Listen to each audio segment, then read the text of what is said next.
An interception. Reno Rosso. What a remarkable drive, man. That's an all-American drive right here. It's not exactly unwarranted. Like, when you have a guy that's that electric. The legend himself, the GOAT, Dre Crowell. Where my warm bottle movement at? That kills your argument right there. Anything can happen. This game is not over. What's good, Relocation Football League fans? It's your boy, Smitty, RFL Commissioner and play-by-play commentator here with the weekly RFL podcast, as we like to call it, Bellcast. Play that bell, man. And we got Bill in the building. How you doing, Bill? I'm doing good, man. I'm doing good. Well, it's about to be a week of some bells here, that's for sure, especially the last game that featured this guy here on the poster. It's funny looking at this poster, too. If you really look at the back, you see that poster that, well, I guess, yeah, a poster that the guy's hanging up just right next to the football says, "This is our year." And so just looking at that is crazy. It might just be the Monarchs here this year. That's crazy. The question is, though, is that a Monarchs fan or a Gunners fan? It doesn't look like there's a Gunner fan in sight on this picture at all in the background. That would be ironic. Definitely all Monarchs, it looks like, on that side of the stadium. Well, let's go ahead and dive into the first game of the week. We started off with the Elks taking on the Crusaders. The Elks come out strong, man. You know, this has been a team, we've come in throwing a little bit of shade at, haven't played a lot of RFL games in the beginning, but now they play quite a bit of games, and they're looking still impressive. Crusaders been a team that's been slightly falling off here, still got their playoff hopes slightly alive, 7-5 on the season, but the Elks, big win here to keep them on top of the NRC West there, as they beat the Crusaders 37-20. At 9-3 now is their record. This was a game that I sort of expected it to go this way based off of how the Elks have been playing. And like you said, I myself have been a little critical of the Elks and, what direction they were going to go, because we just really hadn't seen a lot of RFL action with them. But they're starting to show through as that team that we saw last year, where the defense was playing really well and the offense was complementing them really well, even though they have a different quarterback this year. And, Fishers himself is headed up and down year to some degree. And when he plays well, though, this team clicks. And that's what happened here. The Elks came out and they sort of jumped on top of it right out of the gate. And the early interception, I think there was an early fumble too. And before you know it, I think it was 24-3 or 20-3 or something. And the Crusaders were just trying to battle back, essentially, which they almost did. They had a shot there in the fourth quarter, but then the Elks sort of piled on again. And man, they really picked on poor Northrop today, didn't they? Or in this game, didn't they? It seemed like every time the ball was getting thrown, it was just getting bagged. Northrop was getting burned, man. No matter who. Bell for Northrop, man. Yes, because he was getting cooked. But Yeah, Elks. I think that now I can, shut up about them not being a good 9-3 team because they've proven now that they are so fully capable of doing what they did last year. Defense isn't as crazy as it was last year, but as you can see, it's still a suffocating unit, and they did that to Wakefield today in this game. Yeah, the Elks, very impressive win still, even though, like we said, kind of felt like the Elks should have came out on top of this game. Believe they had the point spread to do that, and they were favored. But, a really dominating win here for the Elks, 17-point deficit. I mean, that speaks volumes to me. Crusaders, kind of been an up and down team and everything, but still not an easy team to beat in the RFL. One thing that stayed consistent with the Crusaders is the run game. That guy, Byron Benedict, just seems to always get 100 yards in a game. And he fell a yard short, though, unfortunately, here in this one. But still, I technically call that 100 yards in the game. This guy just came out of nowhere, and he was about the only thing really going for this offense. I mean, Ben Wakefield kind of struggled a bit. Was very impressed with Eric Fisher's play. 24, 38, 265, and 2 touchdowns, no interceptions. One of the big things about Eric Fisher this year, to me, that's been an issue, has been him not taking care of the football. When he first started out and got the job here, was traded from the Desperados. Now, I was expecting after the first couple of games where he didn't throw any interceptions, was having big plays. Oh, he's back to his rookie status like how he was when he first got into the league. But that didn't appear really to be too much the case as the weeks went on. But he looked like he got back into old form after this victory. It definitely was a key factor in this. And then, of course, Darius Martin running the football, gracing the poster here for this win. He did a fantastic job on the ground. Really excited to see Roy Kincaid, man. Looks like a shoo-in just about for the Offensive Rookie of the Year on the NRC side. Big game, probably one of his biggest games. I did not look at his stats coming into this one, but almost 100 yards in that touchdown to start the game on the opening drive. That was very impressive. Big win for the Elks. Moving on to the second game, and this is a huge one here for you, Bill, man. Oh, yeah. The Columbus Explorers have not been able to beat the Toronto Thunderbirds in a regular season game since season 2. And that was in the first ever series in which these teams were introduced into the RFL. Ever since then, it's pretty much been beat down city. The Thunderbirds have been able to win every matchup except for well, it has. I mean, the last game you guys won. Let's talk about okay, so you got the season 2 win, and then after that in the regular season did get a win here, and your last one was a big one to advance you guys to the Relo Bowl. But ever since then, every single matchup has been in favor of the Thunderbirds. Very tough team to beat. And I felt like the whole community was on your side here in this one, even in the game. Like, everyone wanted to see the Explorers finally beat the Thunderbirds, even though, they don't have the original coach that was there, Coach Cozera. This was still the Toronto Thunderbirds balling out, doing what they do best. And it was a great game by you guys. I can't even say that the Thunderbirds defense did a pretty good job, but their offense, you guys shut it completely down, and you guys won by a very impressive margin here. 17 points, just like the Elks' final score, 30-13. This was a huge win. We've beaten the Thunderbirds before, but one was in the preseason, which really doesn't count. Yeah. And the other one was the playoffs, but it was sort of that asterisk next to it because LC3 was not there. It was not a full strength team. And, this time around, it was both teams pretty much at full strength. I'm pretty sure there was no injuries at the start of the game. No injuries at all. Well, if there was none for you, it definitely was none that I can remember for the Thunderbirds. Yeah, no, there wasn't any for me. It was just Worrell and his return, which, his return was up and down, I would say. Not the greatest percentage completions and quite a few passes that were a little bit left you scratching your head. But he made the throws that needed to be made and kept the offense going when the run game, of course, was shut down, which we all expected. I never really expected to get the ground game established by the Thunderbird or against the Thunderbirds, and that's a sort of my mindset when I go into games against these guys.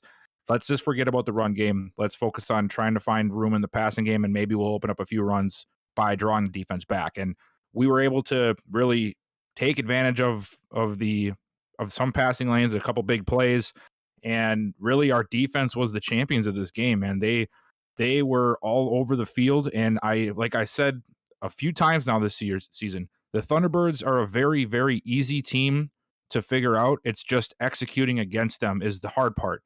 because they are a very basic team. They're gonna play some really stout defense, and their main weapon on offense is usually throwing the ball or running the ball, whether it's with the running back or LC3 himself. And if you can just, weather the storm and not let the defense make you look like a fool, you have a good shot. And we just did everything right today, and a huge win, much needed win for us to even consider the playoffs in a few weeks. So yeah, great game for us. Defense gets all the credit for this one. And not only is it just such a big game, I think right now, and I think the community can feel this, is probably the biggest rivalry currently in the RFL. I mean, we've got a lot that also is up there, but I believe this is the biggest rivalry, and it's just great that this win is able to get you guys tied now at a three-way tie in the NRC North between the three teams, which used to be two. The Barons now becoming a real competitor there in that division as well, but that now it's just like a three-way tie once again at this point in the season. I think everyone needs to keep their eyes focused on the teams that are in the NRC North and just watch every single one of their games, because every game up to this point is just going to be, man, it could make or break you. The Thunderbirds got 2 more auto wins, so that alone's already going to put them at a 10-4 record, at 10-6 record at the very least. Too. So, it's really going to come down to the rest of those RFL games between you guys. The Barons, I believe, only have 1. And so the Barons are more so in the hot seat right now. But this was a huge win. And you talk about, when you came in this game about the past matchups, because you knew the running game wouldn't be there. Obviously, that happened. But, a big component in this game, which I felt really led to the victory here, was C.J. Robinson. He definitely put on a show, and he showed the rookie Eric Straughter, what it's like going up against a top-tier level wide receiver in the league here in this rookie season. And he really showed. 5 catches, 151 yards, just could not be tamed. And Eric Straughter tried his best to cover him, but, when you're going up against one of the best, if not the best wide receiver in the league, it's going to be, you get what you saw there in that game, and C.J. Robinson just owned it, and I think that was a huge component in the success of your team putting up points offensively. And as for Straughter, we already know he's going to get there. He did well against other teams. He even got an interception in that game he did. on C.J. Robinson when he tried to throw the jump ball. It may have been underthrown, but still, that's a great play that even if it's underthrown, usually C.J. Robinson gets those. But I think that was a huge component of this game. What's your thoughts just overall on that? I thought he played really well. It's going to be a tough match. Like, there's a few guys in the league, whether it's a receiver or a running back, that there isn't really a formula, I guess, to just completely shut them down. It's really containing. And, it's hard enough for almost anybody to do that, especially like one corner doing it alone.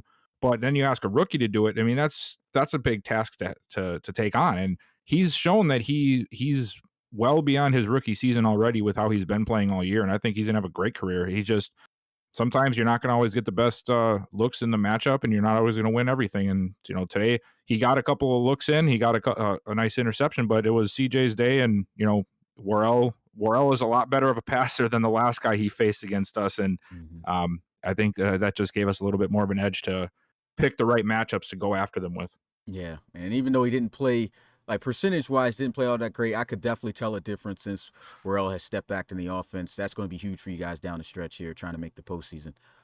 Moving on to the next game, this was this kickoff Super Saturday. We had the Lancers taking on the Tigers, and the Tigers, sitting kind of low coming in this matchup. They were 5-6, looking to try to see if they could break even at 500. The Lancers, this was the game they decided to go with the rookie out of Wisconsin, Morris Justice, trying to see what he can do. He gets injured early in the game. Trey Mason comes in, doesn't have the flashiest of days, but he manages to get it done, and the Lancers walk out of Chicago with the victory, 16-10.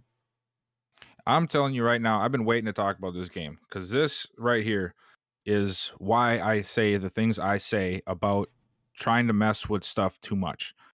This game was going, and I know it was only the first quarter, and everybody can say, well, that's a what if, it could have changed. Very well, it could have. But watching this game was nothing but Tigers production up until the point that Morris Justice got hurt. As soon as this guy got hurt, it was like something clicked with the Lancers. The offense was flowing better. The defense even stepped up. Because if you were watching this game, yeah, Matt had over 108 yards. He did almost, I'd say 40 to 50% of that damage all before Morris Justice got hurt, because he was getting the ball repeatedly right out of the gate.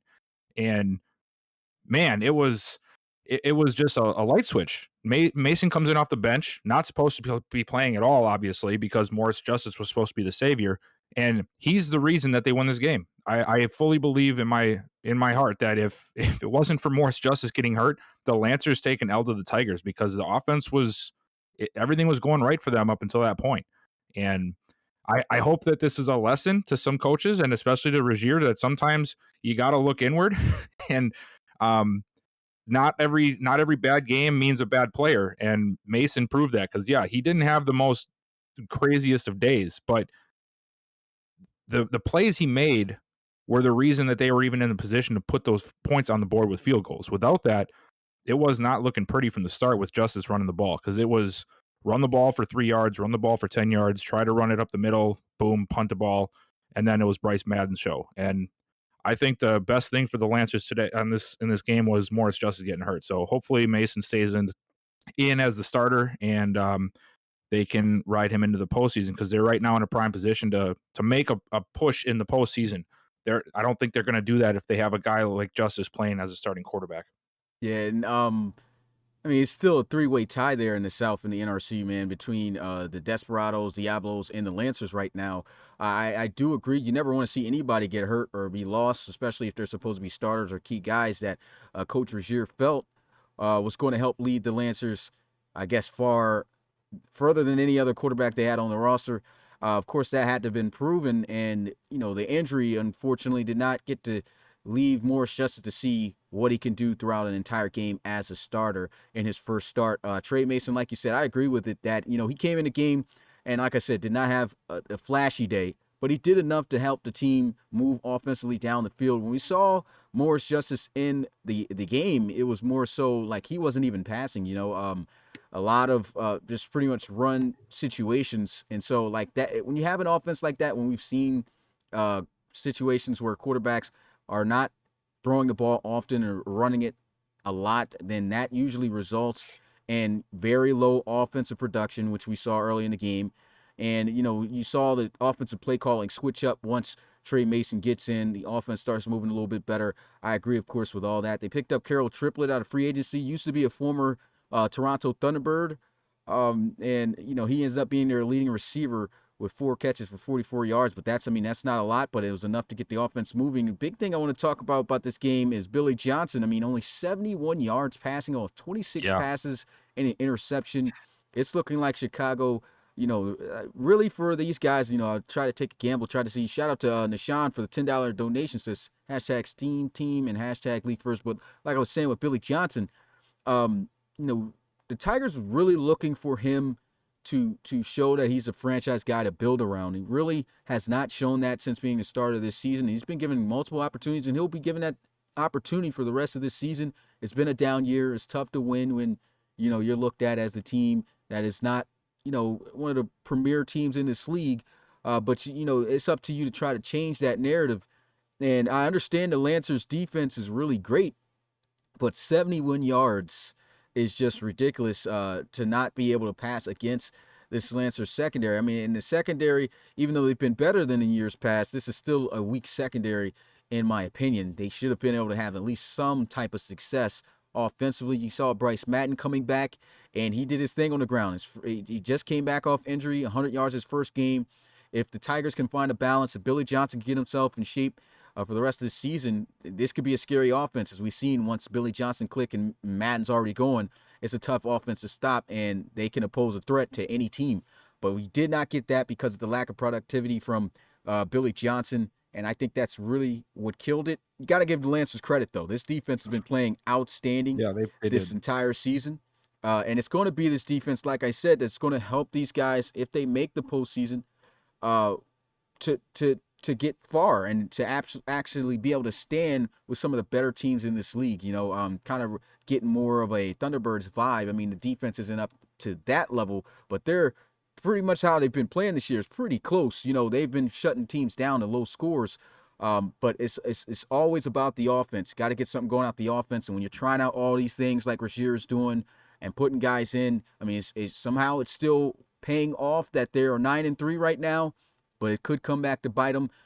I'm interested to see what Rozier is going to do and who he's going to choose as his starting quarterback. Is he going to keep Trey Mason? Is he going to go with Simon Tilsky? We're not sure, but he needs to make the right decision for this offense to get going at least enough so that they can stay competitive in games. Moving on to the next game, we had the Desperados once again there in the NRC South taking on the Orlando Wizards. Desperados 30-20 the final score. Wizards once again falling at the L column. It's been a tough season for these guys, but Desperados expected to win. Thoughts on this game? I thought, despite the loss, I really did think the Wizards played better today than they have in the past. And I know that sounds weird, but they did put up quite a bit of a fight. And really, the score was really close up until, I think, midway through the fourth, when the Desperados sort of just finished what they started and pulled away.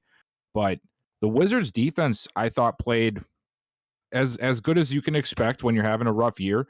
But man, Mason was another, I don't even know what to explain. He was on fire today. His count isn't up for his completion percentage, but man, he was just whipping that thing. He was that play to Henry Moss was incredible to watch. He just went up and bagged him. But yeah, it's just really impressive, man. This Desperados team, they had a couple of losses that were like, whoa, what's going on here? But they're still 9-3, and they're missing Tavion Hall, which is even more impressive that they were still able to put up so much offensive production without him. Yes, Firestorm came in and he played rather well, 13 carries, 80 yards, but it's just not the same without Tavion Hall. And to see that Mason, while we were expecting or assuming that, he was getting carried by Hall's production, he's like, hey, man, I can go out here and chuck it for 350 and 3 touchdowns myself. I don't need anybody's help. And that's not a good sign for the rest of the NRC, because this Desperados team is feeling it right now without their star back, and I feel like it's going to get even worse when he does get back, because we all know what Hall can do when he's given the ball. So impressive win for the Desperados. I was really impressed with Chase Mason's play today, because I just assumed that he was sort of riding the coattails of Tavion Hall. He proved me wrong, and I did also come away with a little impressed with the Wizards, because like I said, it wasn't a complete whooping. They played well throughout the game. They just played a superior team that has a lot of more momentum than they do right now. Yeah, Chase Mason, throughout his career, for anybody who's even paid attention to him, first 4 seasons. Is it 4? I think it's first 4 seasons he was with the London Monarchs. These last 2 he's been with the Desperados, but every single season he's been a quarterback to fear. Very consistent. And like you said, it's great to see his productivity without Tavion Hall. But, I honestly was not surprised, because Mason always seemed to have done this throughout his career.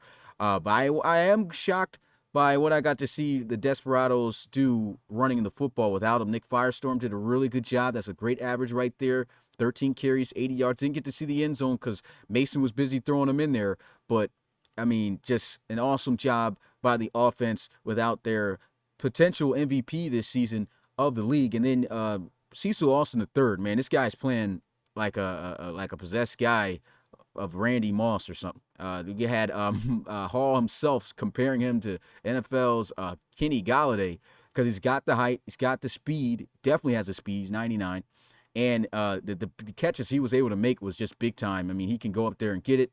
He can run by you. He can do anything he wants. And this is what makes the Desperados dangerous. And I've always said this about this team, is that they don't have the roster, when you look at the team, that's going to wow you in terms of overall and attributes and things like that too much.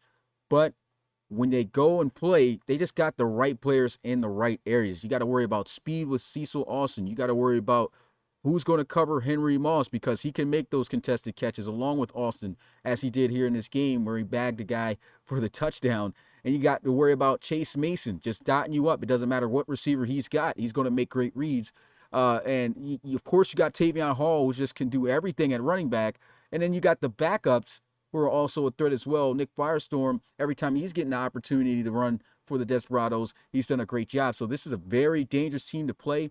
And then their defense also gets overshadowed a bit because of the offense. When you talk about these star guys, but their defense, they're older group. veterans, but they make plays. Nolan Harrell's been killing things over the middle, and they made it tough for this team. Adam Guerin had himself a productive game, at least 102 yards. Is that accurate? Because I feel What's like I that? made a mistake. I might not have. I think Adam Guerin did have over 100 Oh, yards. So he had a really good game. yeah, so he had a good game there in that one. And like you said, it really wasn't a bad day. It wasn't really a bad game at all for the Wizards. It all comes down to, like you said, the momentum, and they just didn't have enough. They played their best, and unfortunately going to drop to 4-8 on the season, looking to try to bounce back whenever they can, man. Just trying to end the season on a good note. That's all you can ask for. I know Coach Rummel's over there trying the best he can to try to get the team to turn around. We'll have to see when that will be. If not this season, of course, they'll be sitting good in the draft, and we'll have to see what they make and get out of that. Yeah, and I just to add to this really quick, because I saw we were talking about the defense before, and yeah, this defense is playing really well, and I bet Mitchie just loves it, because I know he loves these cornerbacks that the Desperados have right now. Oh, yeah. He was talking all that about Cummings, bro. DeAndre Oh, Cummings. he's hating on him Cummings hard. is a beast. Absolute beast. Stop hating on him, Mitch. Yeah, stop it. Moving on to this next game, division rivalry game here in the ARC West, the Pioneers and the Voyagers. The Pioneers are really shocking me this year. Yeah. I did not expect them to be this great, but this is always, like I said before, I think in the last podcast, this is always a tough team to beat. Last season, they did not win a single RFL game. They did not win in 2 years until they beat the Red Dragons, and it was just like once they beat the Red Dragons, these guys just flipped the switch. George McAfton played a horrible game. He still played a horrible game, which I think is just about the nail in the coffin for him in his career over there in Salt Lake City. But yeah, I mean, he was looking pretty good the last couple of weeks. That was helping in the wins. He was. Don't do that. He was. Those last couple of weeks, he was looking pretty all right. But yeah, broken clocks twice, right? This is right bad. Twice a day. This was bad. But this is what the Pioneers honestly should have been doing this whole season. I think they could have won even more games than they've won this year if they were running the football. And I'm already going all the way into the game. I didn't even get your point of the view. But the Pioneers upset the Voyagers, man, 24-20. I just want to get your views on it first before I dive in. Yeah, this was a shocker to me. I mean, and I don't mean to knock on the Pioneers, but we all know that I don't like McAfton. I think that's pretty apparent. And this team has always played stout defensively, so the low scoring, the close game doesn't surprise me as much. But I did not expect them to pull this one out, and really they shouldn't have.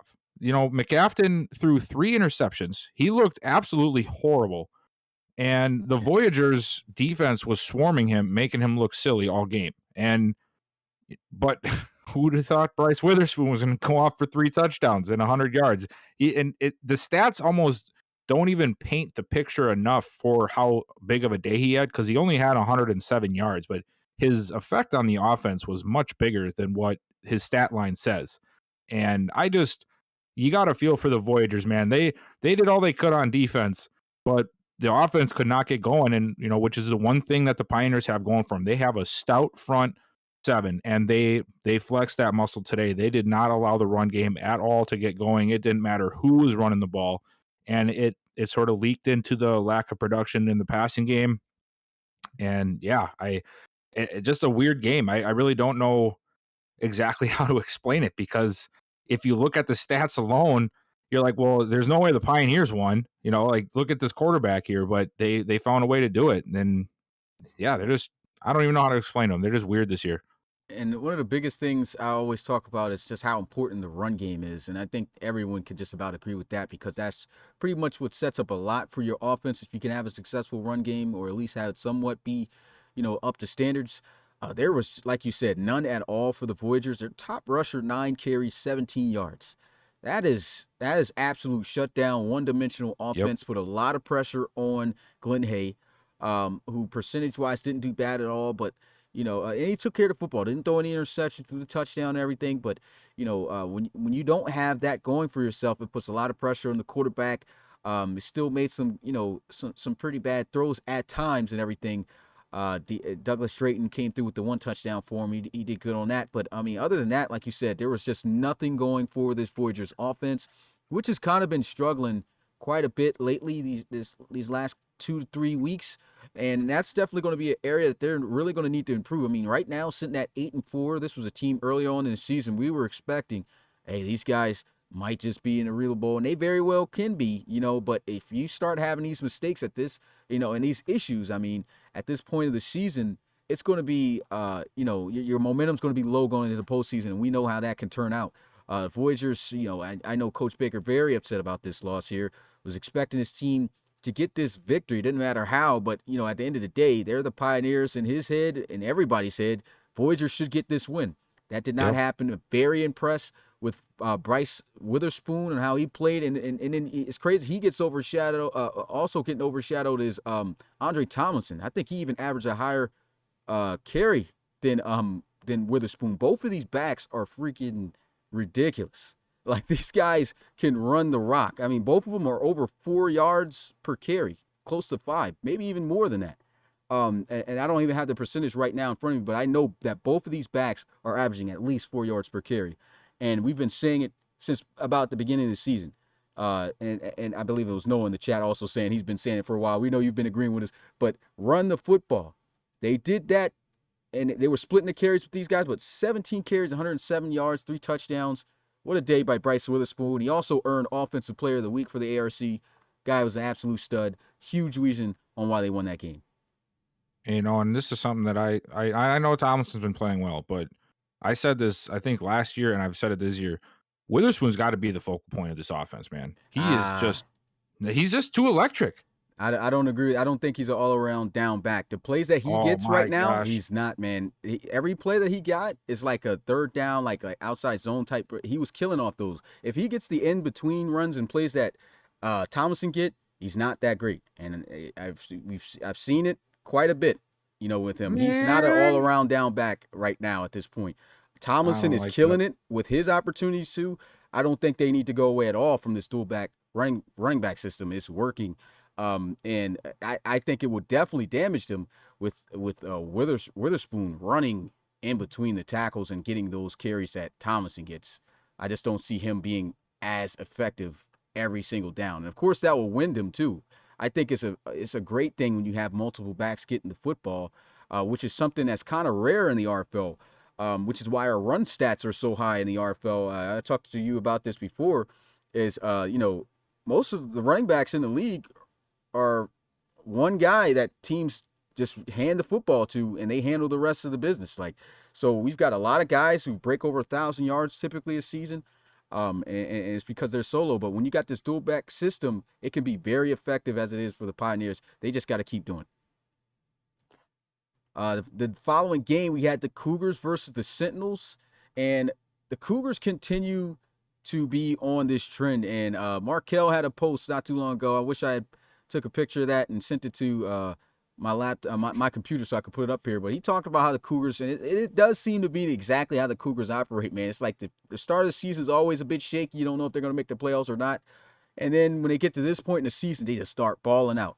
Big win last week for the Cougars, and then this week against the Sentinels team, who's been pretty good this year, they beat them down 30-9. What's your takeaways on that? Well, to sort of add what you said, you hear the saying, it's not always how you start, it's how you finish. It's just sometimes you got to make sure you start halfway decent enough or early enough, because if you try to finish strong, you don't always have the most, push. And that's sort of where the Cougars are finding themselves, is they have a great push right now, but there's a lot of other teams with the same record or better record, and they're going to have to, they're going to need to maneuver through some of these other teams to secure a playoff spot, like plenty of other teams. So it's unfortunate they went through a little drought, but like you said, it is sort of what they do. But this was the Cougars team that I expected to see all year. I do feel that they're one of the best teams in the ARC.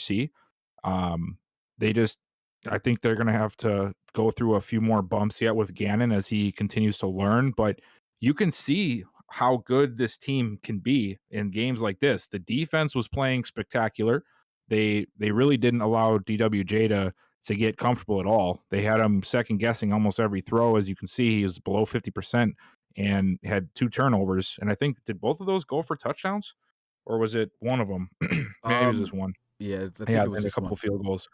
But and then Gino, he didn't have the most flamboyant day, but I mean, It 19 kind to of did, 24, though. Yeah, I was about to say 259, he two only missed touchdowns. 5 I'm just passes. saying, like, it wasn't like 350 yards and 5 touchdowns like we've seen Yeah. out of some people, but he's doing the things that he needs to do.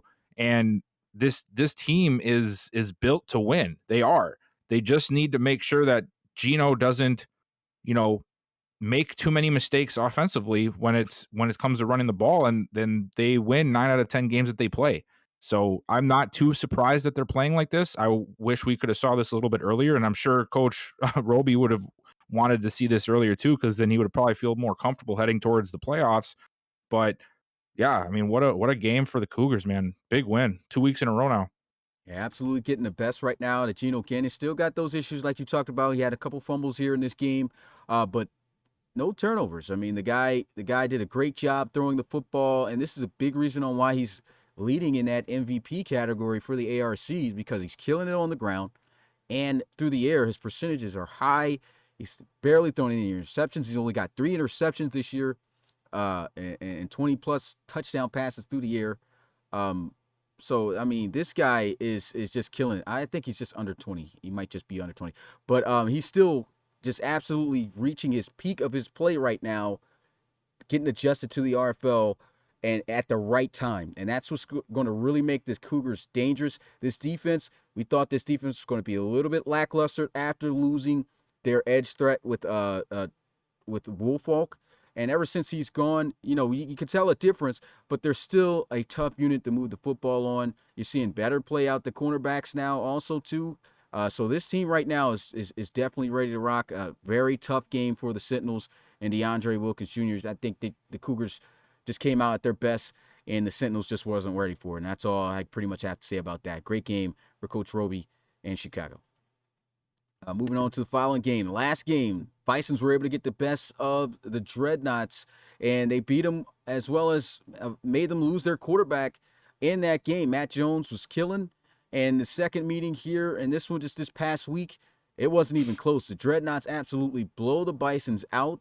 And it looks like the quarterback, John Copeland, is got this offense moving on a whole nother level that we didn't even see Matt Jones moving this season. Final score, final score 42-19, of course. Yeah, I mean, it wasn't as crazy as his first game, but he was still playing lights out, man. Like, so 7 incompletions and 292 yards. And the running game is going really well. We're finally seeing Cam Jones, which I think I've been asking for a year. Yeah. About 2. What's that? I said about 2. He didn't have 1,000-yard season since his rookie year. Yeah, about 2. And dare I say that this team almost plays maybe is better with Copeland than it is with Matt Jones? Yeah, I mean, and I don't have this as a main topic, but we can talk about this. I mean, Copeland, he's 35 years old. You're definitely not going to have him next year. He's going to take a huge regression. So, I mean, if he's the hot hand right now and you're getting the absolute best of Copeland like this, do you think that the Dreadnoughts, even when Matt Jones gets healthy in week 17, should just keep with Copeland if this continues? I would say yes. You almost have to, you almost have to, because, as great as Matt Jones has been at times, there are still times where he looks like the lower overall quarterback that he was when he first got the starting job. And that's going to happen until he can progress. And I know Copeland is a low overall too. I get that. But we've seen some of the damage that the dual threat quarterbacks can do, both good and bad. Shout out to Frankie for the $9.99 donation. Free agent guru. Oh my gosh. You just jinxed yourself, man. Now watch this. Now Copeland's going to go and throw 5 picks next week. And you can't do that. I'm just kidding. But, I just think that, you got to ride the hot hand, I think. Yes, Matt Jones is the guy. You signed him to the contract. He led you last year, and he almost led you this year before he got hurt. But Copeland makes this offense play more well-rounded, I think, and it gives Cam Jones a chance to shine, and which also, when Cam Jones eats, the running game eats, the quarterback has an easier time, and it makes the defense play better because they're not, worried as much about the offense giving the ball back. Mm-hmm. And I just think, you almost have to go with Copeland and hope it continues through the playoffs, because it would be really, like, you take him out, and then what happens if you drop the first game? There's really no great answer, I guess I can say. Because like me, I would ride the hot hand, but then you're still going to have it. Well, if they go in and lose, well, maybe we shouldn't have played Copeland. But you can say the same thing for Matt Jones. If you mess up the momentum that Copeland has built up, what kind of risk do you have there too? So it's going to be interesting to keep an eye on for sure, and to see how Copeland plays the last 4 games of the season. Yeah, I really feel like Copeland's just a great fit for this team because he's balling. He's making great reads. I mean, 23-30 in his second RFL game as a veteran. I mean, that's amazing. And I call him veteran because, like I said, he's 35 years old. He's most likely going to be his first in last year here in the league. Almost 300 yards passing. He had the 1 interception, but to be honest, like I said, I feel like he's just the guy for this offense because the running games just was going to be there regardless between Javonte Gilliam and the rest of the backs, all their backs that they use here in this system. It's just now, of course, instead of having Matt Jones be that threat, running the football to add to that running game with Gilliam, George, and all those guys, now you got the wide receivers killing it. Cam Jones finally getting used, and he is killing. I mean, 100. He had over 100 yards receiving last week, close to 200 in a way this week. 12 catches. He would have never even saw probably a third of that, and with Matt Jones, and he had a $179 receiving. I mean, that is just a monster performance. Get this guy the football. Copeland's going to be able to do it. I think they just with Copeland in the game plan, they can utilize the entire talent of this offense, which is what's going to make the Dreadnoughts, just filthy and tough to play. We talk about Matt Jones, but the Dreadnoughts mainly are known for their defense. They've always been mainly known for their defense. They've always seemed to have those issues at quarterback, even back in the day, with Phil Philly, the original starting quarterback for the Dreadnoughts. But, man, like this, now that the defense is there, it's always been there, and you got this offense clicking like this Dreadnought team is extremely dangerous and, definitely showing themselves to be true contenders. Of course, we'll have to see when the postseason and everything comes. I think they'll make it because right now, staying afloat like this with Copeland, it looks great. But talking about the Bisons, Devin Hobart statistically had himself a great game. It's just the interceptions, that really killed him. Jay Morris did what he could on the ground. And, I just say that they tried, but they just could not finish drives and had mistakes here in this game for the Bisons. It's a tough loss there for them as they fall to 7-5. Moving on to the next game, we had the Steamers versus Shamrocks. Steamers sitting at 10-2 now after this victory. Very defensive. It's a division game, and the Shamrocks at 500. Final score 19-13. A much closer game than what I envisioned would happen, but like you said, it's a division game, and I say it all the time. These division games will catch you. Will catch you every time. It's always this way. The teams know each other. They play each other often. They're keeping an eye on each other throughout the season, even if they're not playing. And that's sort of what I think led to this game. I don't think the Shamrocks are on the same level as the Steamers. I just think that the Steamers maybe took them not as seriously as some other teams like they would, and there's nothing wrong with that. Teams do that all the time. And like I said, division games, the Shamrocks know the Steamers more than what some of the other teams do. So, and you're going to have these kind of games. I still think the Steamers are one of the best teams in the RFL actually. And they just had sort of a down game. The defense still played lights out though, only allowing 13 points, even though the offense wasn't producing as much as they usually do. So that's a big sign, especially for how young that defense is, really how young the whole team is.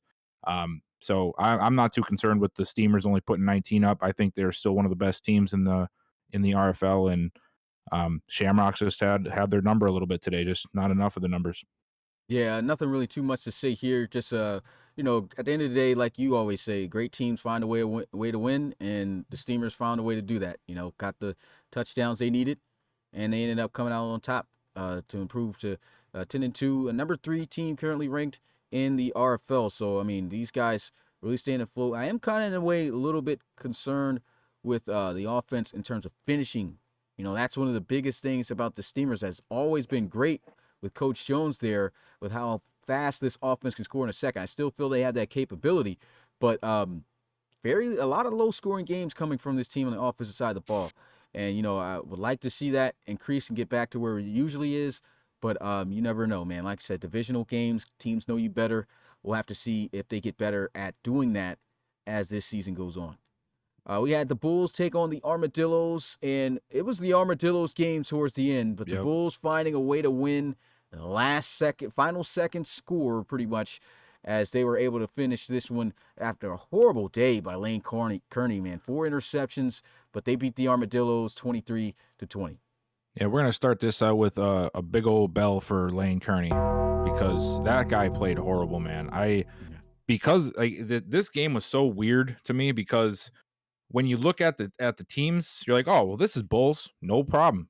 Bulls gonna win this one, no problem. Armadillos have been struggling all year, well, maybe for a couple of years, and the Bulls are a much better team, and they're usually a great team in the regular season. And almost all of that came down, went right down the tube because of Kearney's play today. He didn't throw a touchdown until I think the last play of the game where they actually took the lead finally to win it. Yeah, I don't know, man. Kearney is one of those guys that he's a great quarterback, but he has these like little dips in his production where he just sort of plays really out of Really character bad. at times. And this is one of those games. On paper, looking at the stats, this should have been the Armadillos game. The Bulls should have never won this game.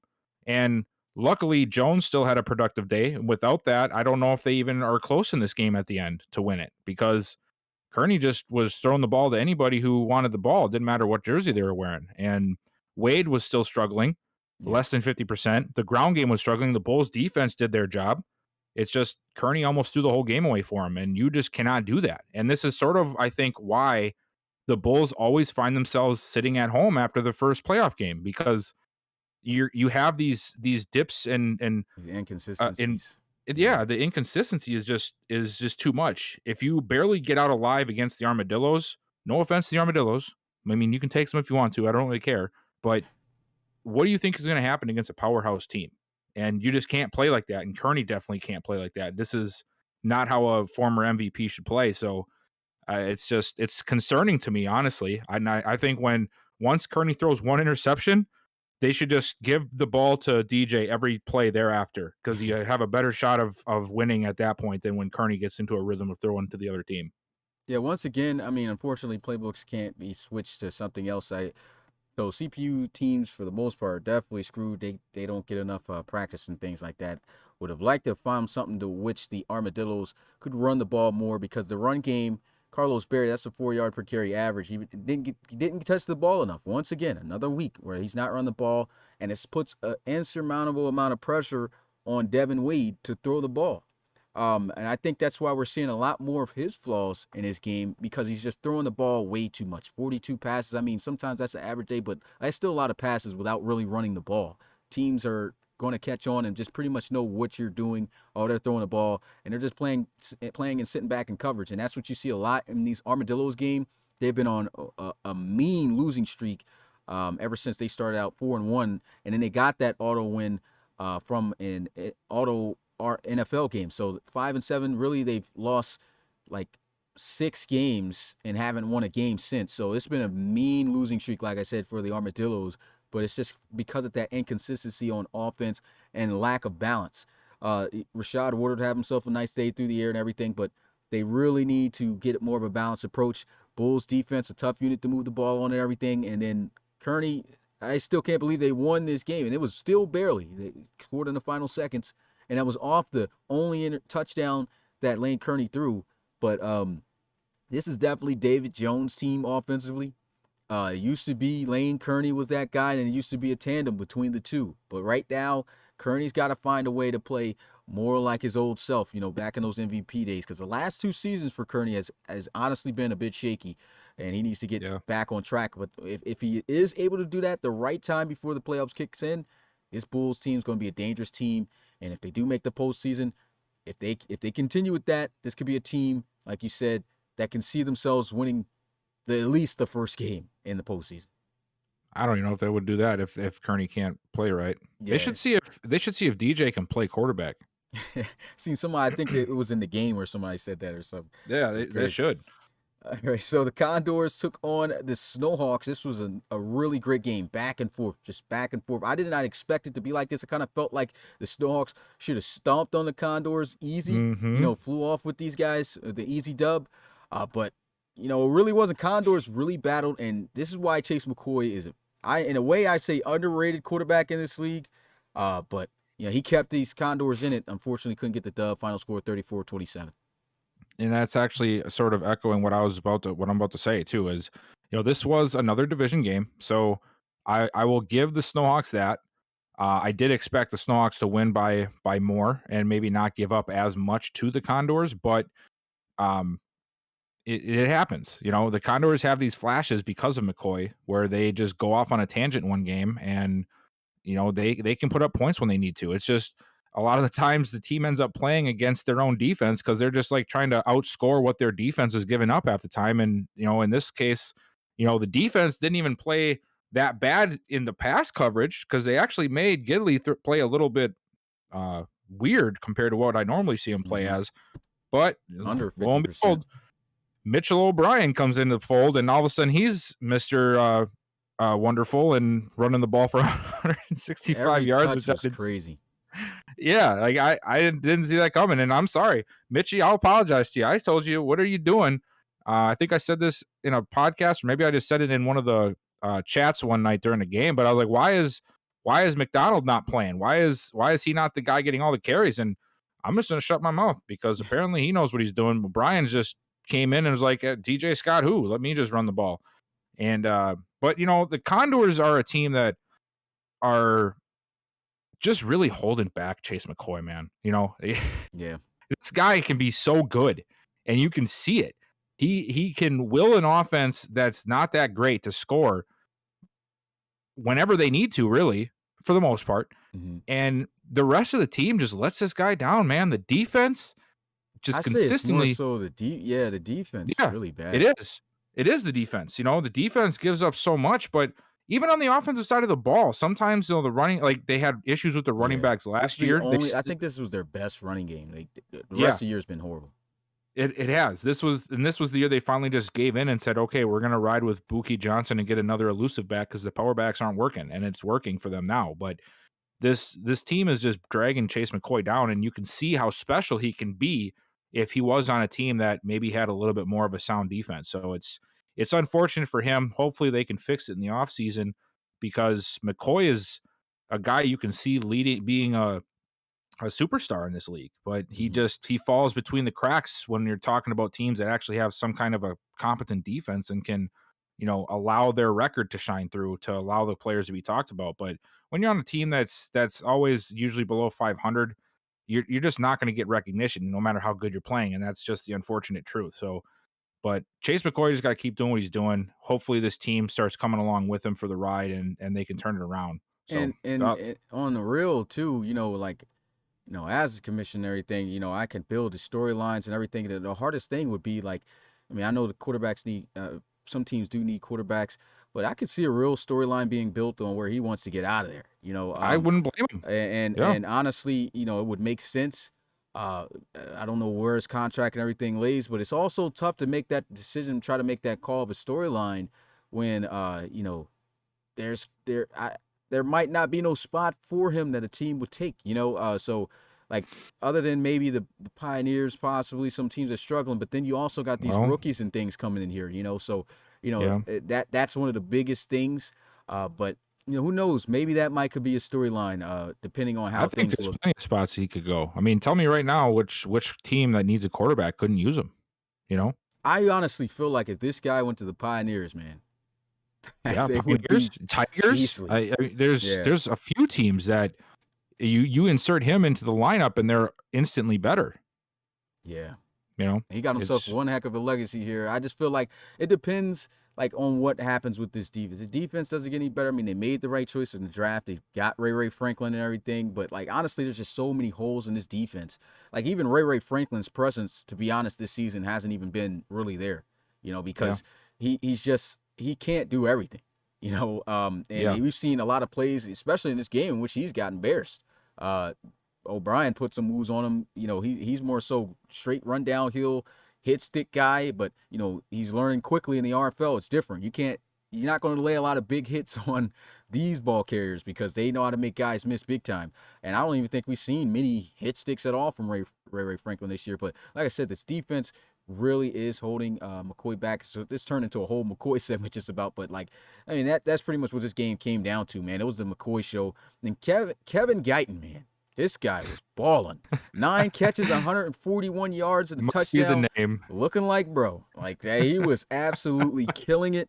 I think they have the weapons. They got everything there for McCoy, which is why I said it would be tough to try to move him out of there. I wish they would figure things out with the running back situation. You know, like Buki Johnson's a great guy, but he's not an all-around down back. Neither is Sanchez Lawrence. He never was. You know, he used to be on the Barons back in the day, and he was never a main guy. So they got like third down backs really at running back, no pure starters out there, you know. So I think that's a huge issue in the run game and everything. But the pass game, I think they got the weapons now. Clark Jaguar's always been a beast for Chase McCoy. I think he got over 1,000 yards even in this game. And then Keith Guyton added to the mix, and then other guys, you know, this offense is there for McCoy. The defense is the biggest issue. Like I said, you never know where that storyline could go, though. Moving on to the final game of Super Saturday. It was the Huskies versus the Celtic Tigers. I thought this game was going to be somewhat close.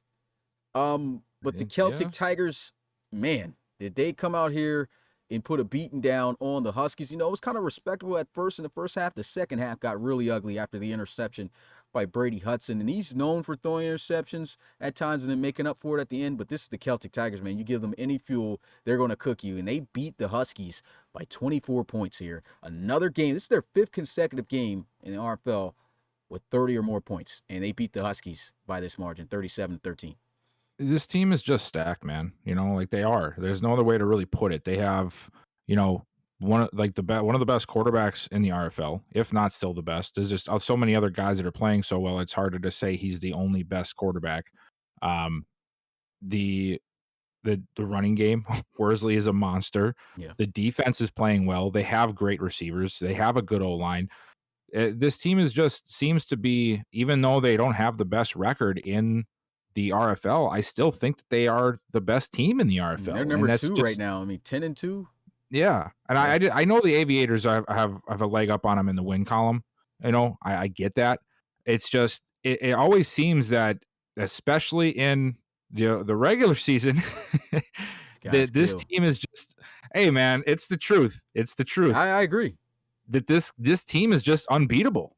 They had 2 losses. That's going to happen once in a while, but this team just is always so like explosive. And the Huskies, who I think have still had somewhat of an up and down year. A lot of teams have had, I think, I don't know if it was the system switch that we did to the 5. It just had some teams still trying to figure some stuff out, but the Huskies too are a team that maybe, you know, is still trying to figure out some stuff because they didn't play the greatest today. The run game has been really slowed down lately, it seems like, and the last couple of weeks. Yep. Yeah, and the Celtic Tigers they don't lose a lot in the regular season, if at all, and it's going to be tough to stop. And if they can carry this momentum into the postseason, Dre might actually ride out on with the championship. But I got to see it in the playoffs before I can say that this is the team to beat this year, because they always prove that, well, we're the team to beat in weeks 1 through 17, but once we get to week 18, 19, and 20, we can be beat. So hopefully they can change that this year because they have the team to do it. Yeah, and I mean, that pretty much sums everything up. I mean, we could sit here and glorify the Celtic Tigers on how great they did. I mean, the offensive line was definitely the key in this game. I mean, Huskies were getting blown back. They couldn't do nothing with this line up front, and Worsley was killing them. Dre was protected to the max, and he was just absolutely throwing dimes. Even when they got pressure there, it's crazy because even when they got the pressure there, that's when he was throwing his best passes. And the craziest catch in the back of the end zone by DJ Burrow, just mossing 2 guys. I mean, that was crazy. Like one of the most meanest and disrespectful jump ball catches I've seen this season. And then Matt Niani. This is just a guy you can't cover. Simple as that. It's just too tall, too fast. Route running is crazy. He's definitely one of my top receivers, of course, in this league. And man, it just all came together in this game. Offense, defense, special teams, everything. Celtic Tigers beat down the Huskies. Rough game for Brady Hudson. He threw a lot of passes in this game, almost 60 passes in this game. And then for Leonidas, even though he was shut down, They did not give this guy a lot of carries, 12 carries. You know, that's been a Achilles heel for a lot of teams this season, is not having a balance on offense. And that could come based off of how the game's been going, because the Celtic Tigers started really separating more so towards the second half after pick six and everything. So, I mean, maybe that's why they didn't run it that much, but you got to give Leonidas more of a chance than just 12 carries in this game. And that really hurt them as well right there, having no running game. Moving on to the next game, we had the Black Knights versus the Red Dragons. This was a crazy game, very defensive, very competitive, and the Black Knights score. You give the ball to one of these Hall of Fame quarterbacks, Holden Wolf. Last drive, throws the bomb, and they win this one 20-16. I didn't expect this, man, and I hate to say it because I've been sort of discounting the Black Knights unfairly this year, but I have been seeing a lot of really good play out of them defensively lately, and it's really starting to show through in these games. And it took the last second, but they held this offense in check. How many sacks did they have? I think they had quite a bit of sacks. They seem to be flying to the ball. I don't have a statistic on you. They had a lot. I think it's like yeah. And you know, it's one of those things, man. This is not an easy team to beat, the Red Dragons. Even in a up and down year like this, they're still the defending champs. This is not a slouch team, and I can say that from unfortunate experience in that situation. But Coach Carter's got these guys playing really well, and Holden Wolf, like you said, he's the guy that you need. He's the veteran. He's been there before. He can do it all in the passing game, and he's leading them like he should. And I would still like to see a little bit more out of Langford Cloud, because we know how explosive he can be. But Holden Wolf can do it if needed and if needs be. And the defense is playing up to it to keep them ahead in games and to keep the offense or to keep the offense they're playing at bay. So this team is getting hot right now. I think that they've started to get a little bit more momentum lately, and yeah, man, I think they have a real shot at the playoffs. They just, of course, like every other team, it seems like there's so many 8-4 teams and 7-5 teams. They're going to need some assistance and maybe some key wins and losses for other teams. But this team's playing well, and the Red Dragons, they might be on a sort of a spiral this year, but this is still a great team with a great coach. So I don't want that to go unnoticed with this win for the Black Knights, because I don't think anybody expected them to win, even though they have, the better record. Yeah. In terms of this game, man, I was just, man, that ending. I kind of had a feeling as soon as Holden Wolf got the ball back at the end, I was like, I just got a feeling this guy's going to win this game, or at least score on that drive. And I didn't know what was going to happen after that, because they left a little bit of time there for the Red Dragons, and they couldn't capitalize. But Holden Wolf, man, was just, man, he just did what he had to do. Langford Cloud got shut down, and the Red Dragons, this is what they do. They shut down run games. They shut down offenses in general, and they still did give Holden Wolf, for the most part, a run for his money. Got one pick on him, but he still played a solid game, and they walked out of this with the victory. There's nothing really else too much to say except for Anthony Savoy. They finally got him back scrambling again, but this Black Knights defense this year has been, as you said, tough, and they racked up a lot of sacks on him, made it tough for him to make his usual plays out of the pocket, and they got the win. That's all you can say about that. CJ Bobo, was running the ball well as usual, but that's pretty much all they had on offense, and they end up falling here in this one. And that's a tough one for the Red Dragons now too. They have the same record as the Pioneers in the ARC West. Man, we just had to put that out there, didn't you? I had to, man. I had to put that out there. I mean, that goes to show, it's been a rough season for the Red Dragons, man. This is a team that has not lost a single game in the postseason, but every and you could probably look this up too. I'm getting all-time stats and everything too. I've been working on that, but like if you look up the Red Dragons, the seasons that they have not made the postseason, it's always like this: inconsistent. They don't make it. Hopefully that's not the case this year, but it's kind of looking that way. And the Voyagers fell too, so who knows? But moving on to the second to last game, Aviators versus Miners. This was a huge game. A lot of hype coming into this one. Marquise Washington and the Aviators finally back in action. It was off for like 2-3 weeks. And the number one team in the RFL going up against the hot Miners. And, man, it was a battle. It looked like it was in favor of the Aviators, 14-0 to start out the game. But the Miners came back, but it's just a little bit too late, and they couldn't get that 2-point conversion. Marquise Washington leads the Aviators to the victory, 24-22. Yeah, this was a really, really big game, and it was a fun one to watch. The Aviators, like you said, they were away for a couple of weeks, and you look at the records, and you're like, well, the Aviators obviously they're going to win, but this Miners team, they have been on a tear. They have been playing really good, and they've been sort of flying under the radar, but they went blow for blow with the Aviators in this one. I'm sure Coach Back isn't happy that his team played. I'm sure he feels that they played down, but the Miners are a good team, and they had a chance to win it. They had a chance. They had a chance to knock the Aviators down, but the Aviators, they are a different team this year than they've been in the past, and a lot of that has to do with one, the new coach Back, and also Marquise. They just have a different attitude about them this year, and it shows because these nitty-gritty games like this where it comes down to one play or two plays or something minor, you just don't it didn't seem like they would make those plays with Rennes as the quarterback, but Marquise just brings that extra dimension to them, and they just been playing really good, man. I got the Aviators as like my 1A, 1B team with Dublin, and that's only because the Celtic Tigers are always just historically so good. If it wasn't for that, I would have the Aviators high above them, and I know they have the better record, like I said before, but I do take it.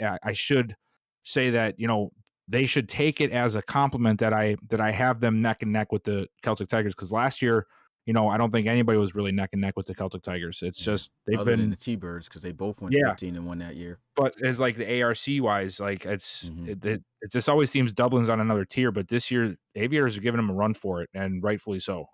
Yeah, the Aviator Marquise Washington made the absolute difference for this team, man. We knew even when this past draft came up, and both of these guys proved us right. Geno Gannon and Marquise Washington was going to turn the franchise around. The Cougars, you can see Geno Gannon doing his thing. He's about to make history. We'll talk more about Geno Gannon and how he is as a segment. But Marquise Washington, like you said, Russell Rennes, if other than last year where he had a rough year, he was a good quarterback for the Aviators. But I don't think he ever brought that spark to the offense like Marquise Washington has been able to bring to this team. And he has been clutch. In this game, he was clutch. How many throws did I could count about 4 or 5 throws he made in this game. I just dropped the highlights not that long ago that he made that kept this offense going and killed the clock for them to win. There's not a lot of rookie quarterbacks. There's not even a lot of quarterbacks in general, even with an X factor development or ability or whatever it is, that are able to keep things alive like that, So you could tell he's just next level with his stuff. Very young, already up to an 88 overall with the morale. He's boosted up to an 89. So I mean, this guy is feeling it right now at this point in the season. The Miners, like you said, you got to give it to them. I think they prove that they are a team that can compete with some top tier teams with this game. They did not show any quit whatsoever throughout this entire game. I mean, they were getting punched on early. But, I mean, this team just absolutely did not quit, and they fought to the very end. Wide receivers came up with big plays. I got to go check and see what's going on with Victor Middleton. I believe he got injured, but he did get injured in the game, but I'm not sure if it was anything that is past this past week. But the wide receivers, man, coming up in a big way, and Damani Manuel having himself a monster season on the ground for the Miners again.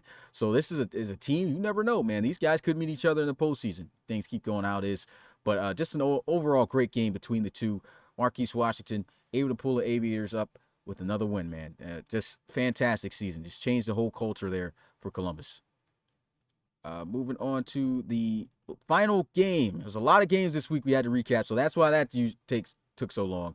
But this was the final game right here, and let's play the bells early because because Jabri Jackson absolutely got destroyed in this game. 4 interceptions. At one point, I thought he was going to be able to beat your boy for the record, man. I thought he was going to beat out Everett Bradley.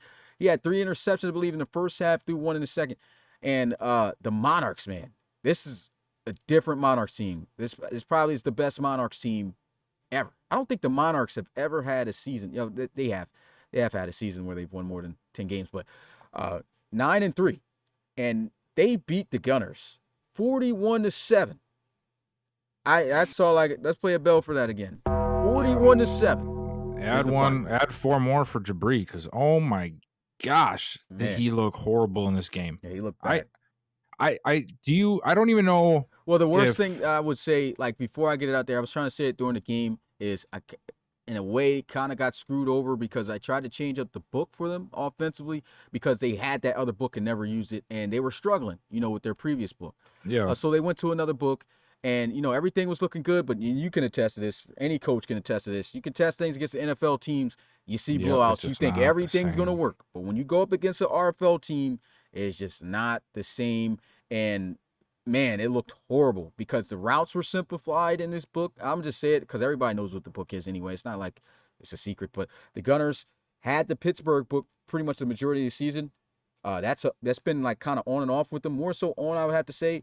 But like lately it was off. So I tried to switch it to more so something in which, because Daryl Johnson used the Arizona book in the college series, and he was successful. So I try to get something to have Jabri Jackson be the focal point and throw like he was in the past to have them be successful.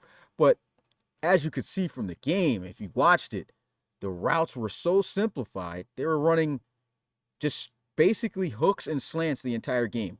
And the Monarchs secondary is really good. Is good. Yeah. So they clamped that. There was nowhere to throw for Jabri Jackson. So what are we going to get? A terrible show from Jabri Jackson when it comes to running, because he was getting smacked up and then just nowhere to throw. So he threw 4 picks, and it rattled him so bad that, this is probably the worst we've ever seen Jabri Jackson play. And that's all I can say about that. I'm not even going to have anything after you talk about it, but just your breakdown for the game, I'm going to bell him again because that was just horrible performance. I didn't think it was going to be that bad. I really don't have much else to say about the Gunners. I actually just wanted to talk about the Monarchs for my segment. So go ahead and talk to them about the Gunners, man, because what I want to talk about, and I don't know if he's here. He probably is, and I know he's a busy guy. But what the heck is Coach Cam giving these guys in this Gatorade? Because this Monarchs team is, and I know they've had some success, in the past, but nobody, and I mean nobody, expected this season out of this team, given the state that they were in last year and the fact that they really didn't do a whole lot in the offseason because of the guy who will remain nameless because he does not deserve to be mentioned in the RFL. It's just destruction of their draft strategy. But this team is playing amazing. And, sometimes it just takes a little extra time for guys to play well. Maybe it's not that. Maybe it's the coach. Maybe the coach has something different about him. Maybe it's the system. And this sort of is another reason that I mentioned this with the Lancers game before. Too many guys want to try and fit a round peg into a square hole. They want to try to change something. They want to do something fancy. They want to, and if whatever they're trying to do the players don't conform, it's let's move on to the next guy. Let's run triple option at quarterback. Let's do everything else except look inward and try to make a change on the inside with the systems. And I think Schrader this year is a perfect example of that. Last year, I'm pretty sure we were ready to all let this guy just go off into the abyss in the RFL and never be mentioned again because of how bad he was playing. And now Coach Cam comes in, he puts a new system in. He's actually, allowing the things that Schrader can do well to show through, and this whole team is playing different because of it. And it just goes to show that sometimes you gotta change what you're doing instead of trying to change what you're working with. And hats off to him for, it's a heck of a first season, and Schrader is all of a sudden now a potential franchise quarterback. I never thought I would say that. It's crazy, man. I think after this, because he's even in the talks of the MVP, and we'll talk. That's another part of the segment that we'll talk about here. But hey, I did not see this coming at all. I had him worse than George McGafton, coming in this season. And it was definitely reverse MVP season right now for Schrader. And I think the biggest thing in which you could say for Cam, when you was talking about the coaches always trying to change things, look at what Coach has been able to do with this team. He has found the book that works for him. And even though there's been some games in which they've lost or some games in which they look shaky, he's stuck with it. He's found what works for this team, and he's stuck with it. And you can see how it's paying off, because now that's the main thing as a coach here. Once you figure out the book and the stuff that's going to work for your team, there's no need for you to change it if you're seeing consistent production from your team. A lot of coaches like to change what they're doing just too often, and when it doesn't work one week or something. A coach has been keeping with the same program the entire season, and he even started out with a tough loss to the Lancers to start the season, but ever since then, this team really has not looked back at all. And I mean, 41-7 victory over the Gunners, man. Another bell. We'll give a shout out to Cam Perkins, man, for the $9.99 donation. Moneybag Perk in the building. But I'm just so impressed with this team. I'm impressed with the coach too. I mean, and it's not like he has to do too much. He already found what works for this team. He just comes in, puts his book in, and calls it a day. This guy's about to be a whole lawyer out here, And here he is, studying for exams, doing all this stuff. And, it's good that he did find this, because he would have had to worry about trying to figure out something that works if it wasn't. But, he found it. And all he's doing, just sitting back, watching his team ball. And, I mean, it's just amazing to see this, man, after a team that's been through so much this past year with the previous coach. I don't even remember his name, so doesn't even matter. Actually, I don't either. Don't even remember who that guy was. I just knew he had a long nose, looked like Squidward out here. But Mr. Tentacles out here, so I'll roast him real quick. So I hope you see this. Oh, man. But anyway, but yeah, had to get with him real quick since he wanted to draw with the player drop-offs. But yeah, man, I just am so impressed with this team, and what coach has been able to do. And right now, it's really between Coach Back and Coach Ciano on who's going to win Coach of the Year. Yeah, that's going to be definitely. tough. That's going to be tough. Yeah. But Monarchs making the postseason for the first year, that's going to be pretty tough, man, unless the Aviators get deep in the postseason, man. That's going to be – but, I mean, this is a crazy historic season also for the Aviators. So that's what's so tough about it. Do we plan on talking I know we're talking the whole MVP thing later, but is there anything else with the Monarchs that we plan on talking about? We'll be talking about Schrader MVP talks. If it's anything outside of that, we can do that. So I just wanted to sort of enlighten, if everybody's not aware of how well off this Monarchs team is, if Schrader does indeed end up being the guy for the future. Because we all thought, well, they're going to go to the offseason. They're going to take the best quarterback available. They'll probably have a top 5 pick, and they're going to have to start over in some positions because of, what happened last year. But with Schrader playing this well, I'm just going to run down some of the cornerstone pieces that this team already has in place and show how close these guys are to being a legitimate long-term contender. So let's assume Schrader takes that position. He ends up being the franchise guy. Coach Cam has his quarterback of the future and of now, and they're good there. So boom, quarterback is done. Let's look at the running backs. Donovan Rhodes is going to be a star in this league. He's already on his way there. He's already making a tear in the league right now, but just wait until this guy gets a couple years down the road. Curtis Bailey is nice, but obviously he's going to be getting worse. He's going to probably retire soon. Mm-hmm. Rhodes is the future. Balling in that game. Yeah. And then, the receivers, I think They're the not even receivers. there. That's crazy. Lanson is not even here. What? Yeah. They're missing their 2 top receivers. And that's really the only spot on offense that they really need the most help with, because all these guys are either injured or they're old. Crazy, but they have some guys. They have Martin, Rosen. They have Donald Hanson at tight end. He's a young tight end that can develop. The defense has a couple of really nice pieces. I love some of the things that they were able to get, like Rashawn Spencer, Kenny Summer. William Marshall's a guy I think can still develop a little bit at middle linebacker. They just drafted him. Yeah, and the corners that they got from 2 years ago, Beast. Wood and McCullough, those guys are going to be probably one of the best tandems in the RFL in the next few years, because they are going to get so much better. It's crazy even thinking about that, because I remember when that draft happened, we just knew that was going to happen at some point, and it just happened at the right time. It's just crazy. Yeah, and then they got Bates at free safety. And Aram Beal is still only 26. He's not that old. So the secondary set, the front 7 needs a couple of pieces. The line might need a couple pieces. The offense is almost set. And now, because if they truly do have their quarterback of the future and of now with Schrader, they can do whatever the heck they want in this draft.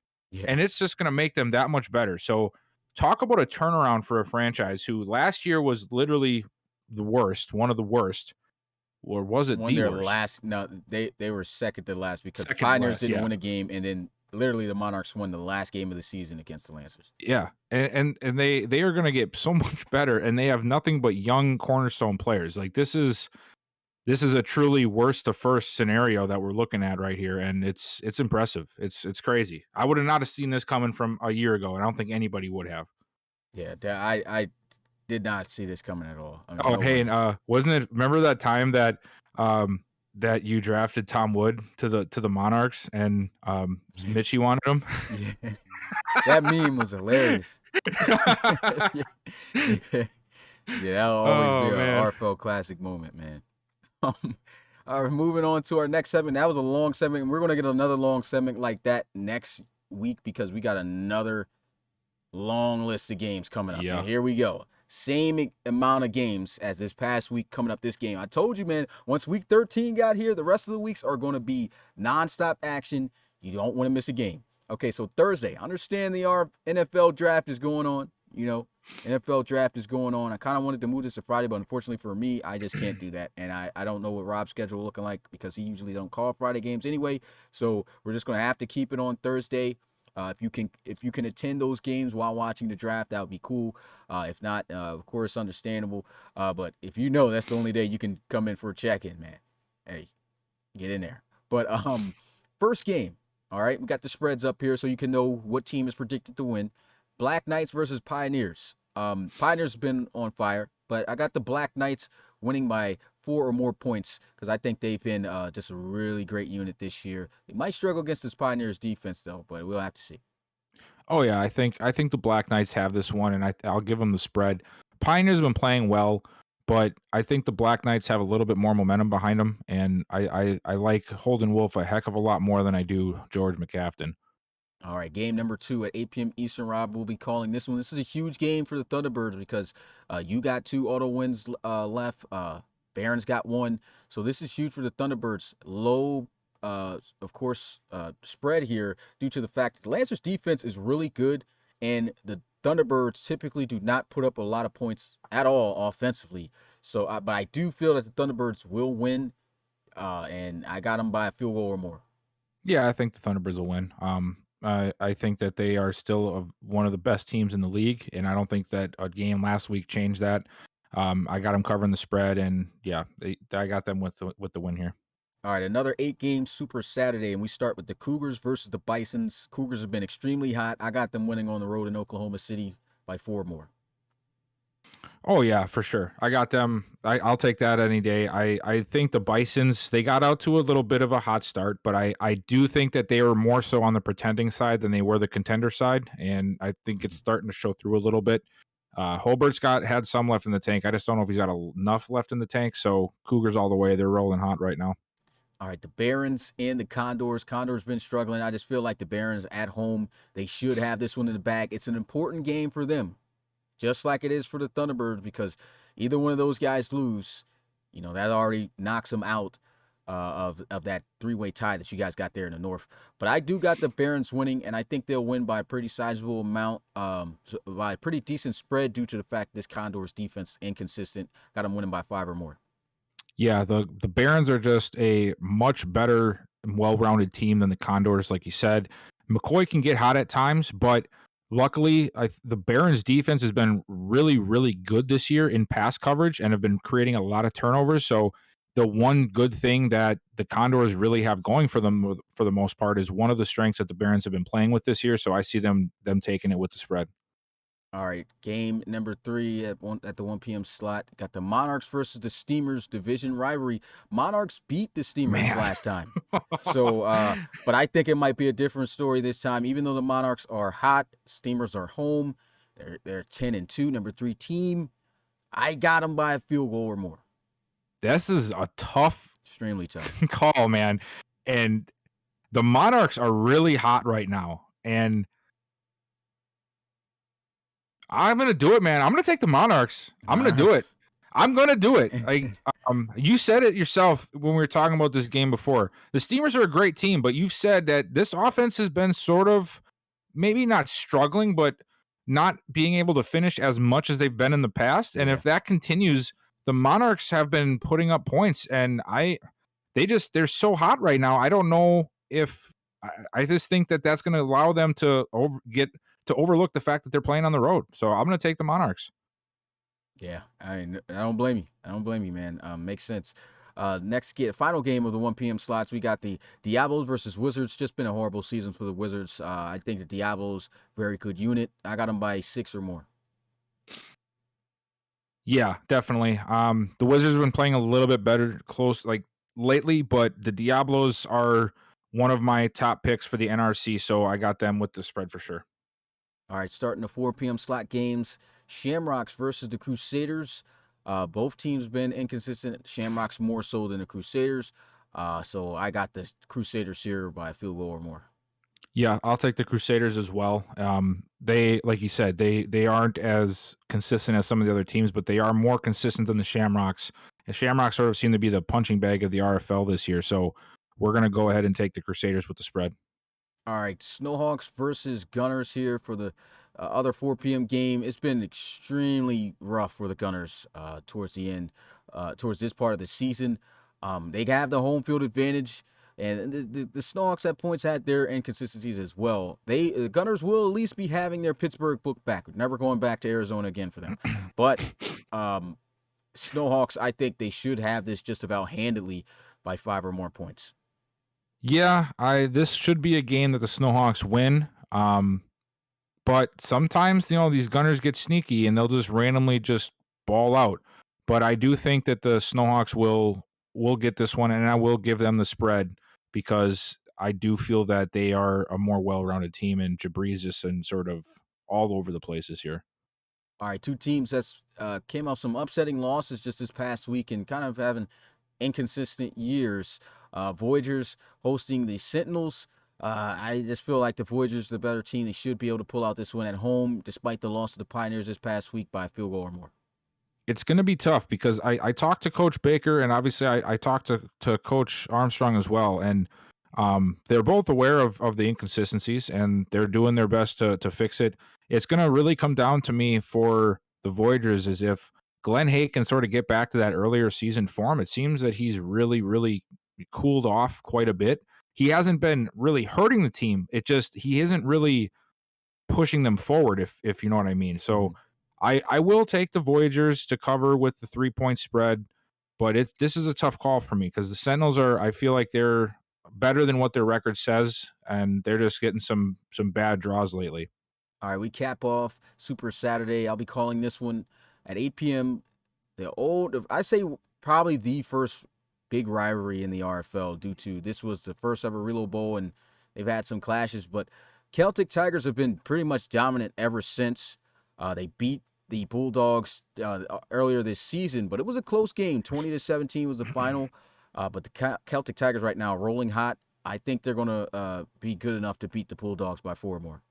Yeah, I'll take that for sure. I'm almost surprised that you didn't give them a bigger point spread, to be honest. The reason why is because Bulldogs, even though they've been a rough season, their defense at times, they can turn up. And it was a close game last time. It's a divisional game too. True. So true. This could, who knows? Bulldogs, they beat the Voyagers when they were undefeated. So anything can happen. So I didn't want to raise that spread up too high or it's like unbelievable. I don't think it will be easy for the Celtic Tigers. Yeah, but I'll still take them with the spread though. I still think they got it. Mm-hmm. All right, moving on to Sunday. Dreadnoughts versus Red Dragons should make for a great matchup. Red Dragons been too inconsistent for me. I got the Dreadnoughts as hot as they are right now with John Copeland winning by 4 more. Oh yeah, John Copeland all the way, man. I think he's the guy for this season for him. I'm going to take Dreadnoughts with the point spread. All right, following game at 8 p.m. Eastern. This is also another rivalry in the league. I mean, these guys used to be in the same division before we had, of course, the change. The Tigers taking on the Desperados. These the guys aren't on the same level, I feel, anymore. Desperados, no. I got them by 6 or more. Yeah, definitely. Desperados, easy with the 6 points. Tigers are, just leave it at that. That they got it. All right, in the final day of Week 14, big rivalry in the ARC North. All those teams competitive, man. Big rivalries in the league, like I said. Aviators, number 1 team currently right now in the league, taking on the Bulls. Bulls very inconsistent, really not liking the play of Lane Kearney. I don't think they're going to have enough to beat the Aviators, but I have the point spread at a field goal or more because, hey, it's a divisional game, and the Bulls defense can be great at times, and you can't sleep on David Jones. So I think he can at least move the offense enough to peak to stay competitive score-wise, but I do see the Aviators walking out with another dub. And I'm not trying to jinx anybody, but this is prime setup for a trap game for the Aviators, to be honest. Bulls just came off of a bad loss. Aviators coming off a rough win, and it's a division opponent. I will still ride with the Aviators because they have been one of the most consistent teams all season. And I will tell them with the 3-point spread, but they got to be really careful this week because, like I said, this is a prime setup for a trap game. In the final game of the week, Huskies really been struggling as of late, taking on the Miners, who are a hot team. Almost came close to beating the Aviators this past week, and I think they're going to beat the Huskies this week at home by a field goal or more. Miners are hot, and I think they're going to keep going with it. I'll take them with the spread. All right, so that is the schedule for this upcoming week. Once again, same amount of games, a lot of games. Make sure you tune in. 14 games this week. Don't want to miss anything. Okay, moving on. Let's get a look at the new top 10 rankings here in the RFL. So the top 4 has stayed the same. We got the Aviators, the Celtic Tigers, Steamers, and Desperados at 4. Elks move up to 5. At the Monarchs moving up to 6. Snowhawks here at 7. Diablos at 8. Lancers at 9, and Dreadnoughts at 10. I like the first 4. It's really tough with me with 5 and 6 because while the Elks have been playing well, I feel like the Monarchs are just so much more exciting because of the whole hype around them that I feel like I would move them to 5, but they're not in a bad spot. And then I do feel that the rest of the list is pretty in line. The Dreadnoughts are a team where they should be higher than 10, but you really can't make a huge argument for them to be above any of the other teams that are in front of them. It's just a sort of a crapshoot at this point. But I'm overall, I think it's a solid top 10. I don't think anybody's too out of place, really. And funny, like Rob says here in the chat, says about 70% NRC teams. Can they win a Pro Bowl, though? That has yet to be seen. You need to stop this already. Guys got to win a Pro Bowl at least this year, or ARC's just absolutely just. I'm gonna need a bell in the chat for Bachagalupi right now. What do you say? He goes, the Elks should be 4th because they beat the Crusaders. Get out of here. Come on now. Yeah, let's get the bell here for Bach. You can't be that doing response. That. You're gonna put them above. I know it's a joke. I'm assuming it's a joke, but man, come on now. You can't put yourself over the Desperados. All right, so the next segment that we got here, and this is going to be pretty cool. So let me turn on. Okay, it's already on. But I'm gonna show you guys at first. I can switch this, so I'm gonna turn on the game for. Let me get to the player first. Go to stats. So the next segment will be about. Oh, I went past it. About Geno Gannon. So Geno Gannon is set to is on pace, man, to have a historic season. You get a look at the stats. He's close to 3,000 yards passing, 20 touchdowns. Yeah, I knew he had 20 or at least. So yeah, 20 touchdowns, only 3 interceptions this year. Has the highest quarterback completion percentage in the league. All right, this is all in his rookie season. 114.5 QBR. Guy's just been killing it. Sacks has been one of the biggest things for him, though. 67 times he's been sacked, but has yet to be injured, which is crazy. And then we get a look at the main thing, the rushing. Okay, we can't really get a look at too much of that. Well, I guess we can put it in. I'm not going to go into detail what happened this past game, but 906 yards rushing right now this season, 10 rushing touchdowns. This is remarkable. There hasn't been a 1,000-yard running quarterback in this league since season 3 when Jabri Jackson done it. I thought LC3 did it, but he didn't do it. So what I said was going to be cool about this is what I'm going to do right now is I got to disconnect this at the moment. And I see guys talking about the of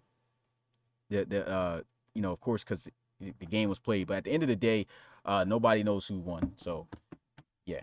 But let me Yeah, I didn't see nothing from that. Nobody knows who won, so you can see the stats. It doesn't mean anything. Let me go ahead and change this. So I got to take this off. I got the PS3 that I am going to be. I can't hear you, Bill, because I had to take off the headphones. I got to go change the switch. But I got the PS3 and I pulled up Madden 18, man. So Madden 18 has the stats from of course season 3. So let me go ahead and turn that on right now.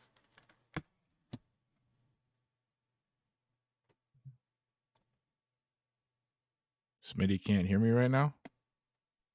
Well, I don't know what to do now. I guess I'll just say that CJ is the best receiver in the RFL.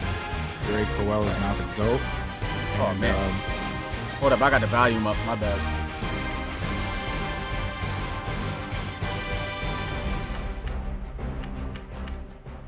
I had to turn all the music off. Forgot I had music on. Haven't been on this game about 3 years. Probably more. But let's go ahead and get a look at the ARC. The NRC. All right. So there's only been 2 1,000-yard rushing quarterbacks in RFL history. Jabri Jackson, who won MVP this season in season 3 of the RFL. And then surprisingly enough, if you didn't know, Joseph Gidley, he was a crazy scrambler back in this season. But let's go ahead and get a look at the stats. I'm working on getting all-time stats for you guys. But just to show you where Geno Gannon right now compares to these guys, I wanted to go ahead and pull this up. So, yeah, it's crazy looking at this. See guys flaming, looking at long shot and all that. But, okay, there we go. So, Jabri Jackson this season, he, on top of the 1,000 yards he has, let's first get a look at the passing yards, okay? Geno Gannon's already about to pass over 3,000 yards. And Jabri Jackson just had that barely with 3,079 in this MVP season. 17 touchdowns, 8 interceptions. Geno Gannon's got 20 touchdown passes and only 3 interceptions. So he's having a better season. And this is why I feel like he should be MVP of the RFL at the end of the day, because, I mean, this is a better season than this, 66%, Geno Gannon, 74%, averaging over 200 yards per game was Geno Gannon. Jackson didn't even average 200. The QBR was under 100. I mean, he beats him pretty much in every category. Jabri Jackson did not get sacked as much as he did, though. 40 sacks here. Still a lot of sacks, though. Right here, 41 sacks. Still a lot of sacks that he took, but he played every single game this season. Jabri Jackson did not suffer a single injury at all, just like Geno Gannon did. But you can see where Geno Gannon sits in terms of history here in the RFL as a dual threat quarterback. It's crazy that he's about to beat Jabri Jackson's MVP season stats-wise. He's already crushing them everywhere except for passing yards. And then we get a look at the rushing. This is where things are really going to be determined here. He's already got more rushing touchdowns than Jabri Jackson had that season. Geno Gannon's got 10. Jabri Jackson had 9. Okay. Fumbles, I think, Geno's got a lot more fumbles than just 2. So Jabri Jackson took care of the football a lot more better than Jabri Jackson did. And Jabri Jackson, this is the record for a rushing quarterback. 1,112 yards. Okay. That's just about the only thing that Geno Gannon has to beat Jabri Jackson in. And he's got 906. So that's just crazy when you look at these stats. At first we kind of was questionable about like Geno Gannon, does he really deserve to be an MVP this year? I mean, we've seen the inconsistencies and things like that, but when you look at these stats, this is the same MVP that won MVP in the RFL this season, in season 3 on Madden 18. He is blowing him out the water in every category, just about. He's going to end up passing for way more yards than him. The question is the running. I think that Geno Gannon in his first rookie year is going to be the best dual threat quarterback. They're going to have the best dual threat quarterback season ever.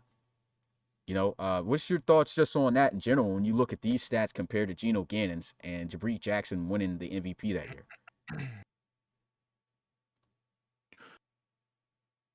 And can you hear me, Bill? Yeah. Okay. And another thing to bring up, this was the season where Jabri Jackson went 15-1 this year. Let me see. Man, load time take way longer. Not. Look at this awesome. And while we're waiting on this here, Where's I see King Jackson keeps trying to say something about me not picking the Elks. You guys got the 1 out of 10 games where you beat the Elks or the Desperados. Your quarterback's been up and down this year. You have a hard time getting the ball to your running back, finally getting that figured out. So, no, I do not put you above the Desperados, and I don't think a lot of people would take you to win another game against them. I'm sorry. Show some more consistency, and I'll probably put you guys up there. I don't have no hate for specifically the Elks. I've actually praised the Elks for a long time last year as well. So, there's nothing. I don't have anything against the Elks, man. So, don't turn it into something that it ain't. I feel like the and I could agree with that statement. The Elks, I don't feel are. Now, could they beat the Desperados? Yeah, I think they can. But, yeah, I agree with that statement. I wouldn't put the Elks over the Desperados. Yeah, there's no hate, man. It's like people take things too personal sometimes when I'm talking on here. But look at these dubs, man. The Gunners won every game this season except for one. And speaking of Elks, the Elks was the only team to beat the Gunners. Only team to beat the Gunners this year. 30. Question if Geno Gannon could win because it was a difference in terms of Geno Gannon and Jabri Jackson on like winning games. Because Jabri Jackson was literally winning these games by himself. Like I'm talking about, if anybody can remember season 3, like this guy had the running game was there with Lester Gadsden at the time, but like he had no wide receiver help whatsoever and was literally killing and winning games by himself. Beat the Desperados 2013, Crusaders 24-10, Snowhawks 30-16, who they play this week. Crusaders, there you go, Botch, 26-16. The bye week, came off the bye week a little rusty, got that L to the Elks, 38-27. Close game to the Steamers. I think this was the Steamers. RP to Justin of this season. Well, not to him, but to the Steamers this year, because I think this was the year they didn't win a single game. The Gunners beat them 10-3, beat the Tigers 21-6, auto win, beat the Shamrocks 21-0, beat the Lancers 22-5, beat the Elks on a rematch when they were in the same division 31-7. That's how you come back. Auto win, auto win, auto win.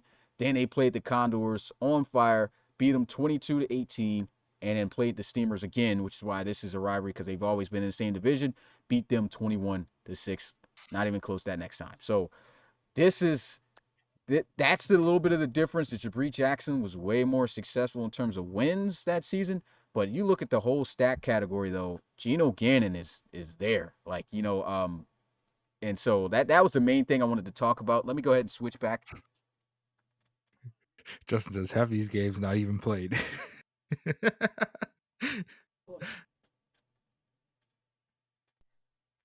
They were.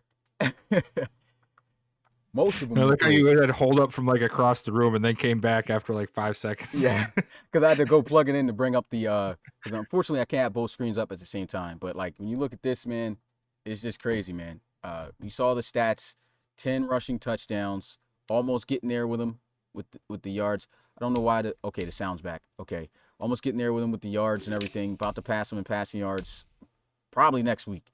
Geno Gannon, and he will be the first ever player in RFL history to win an MVP award in his rookie season. If he doesn't, and it still depends on if he wins the league award. He'll be the first rookie to win a conference MVP award. I think he's pretty much got that set in stone based off of him just doing everything.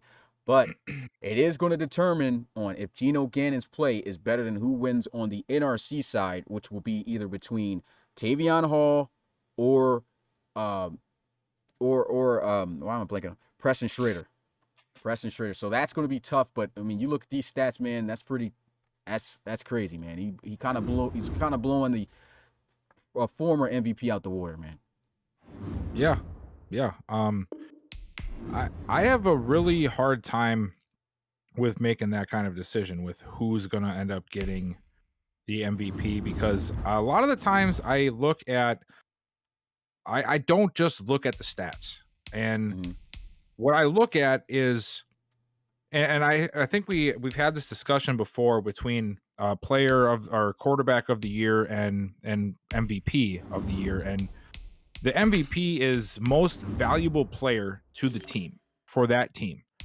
And if we're taking the three players, Geno Gannon, and let's take Tavion Hall, and let's take Preston Schrader, and we put them all together for the chance to win.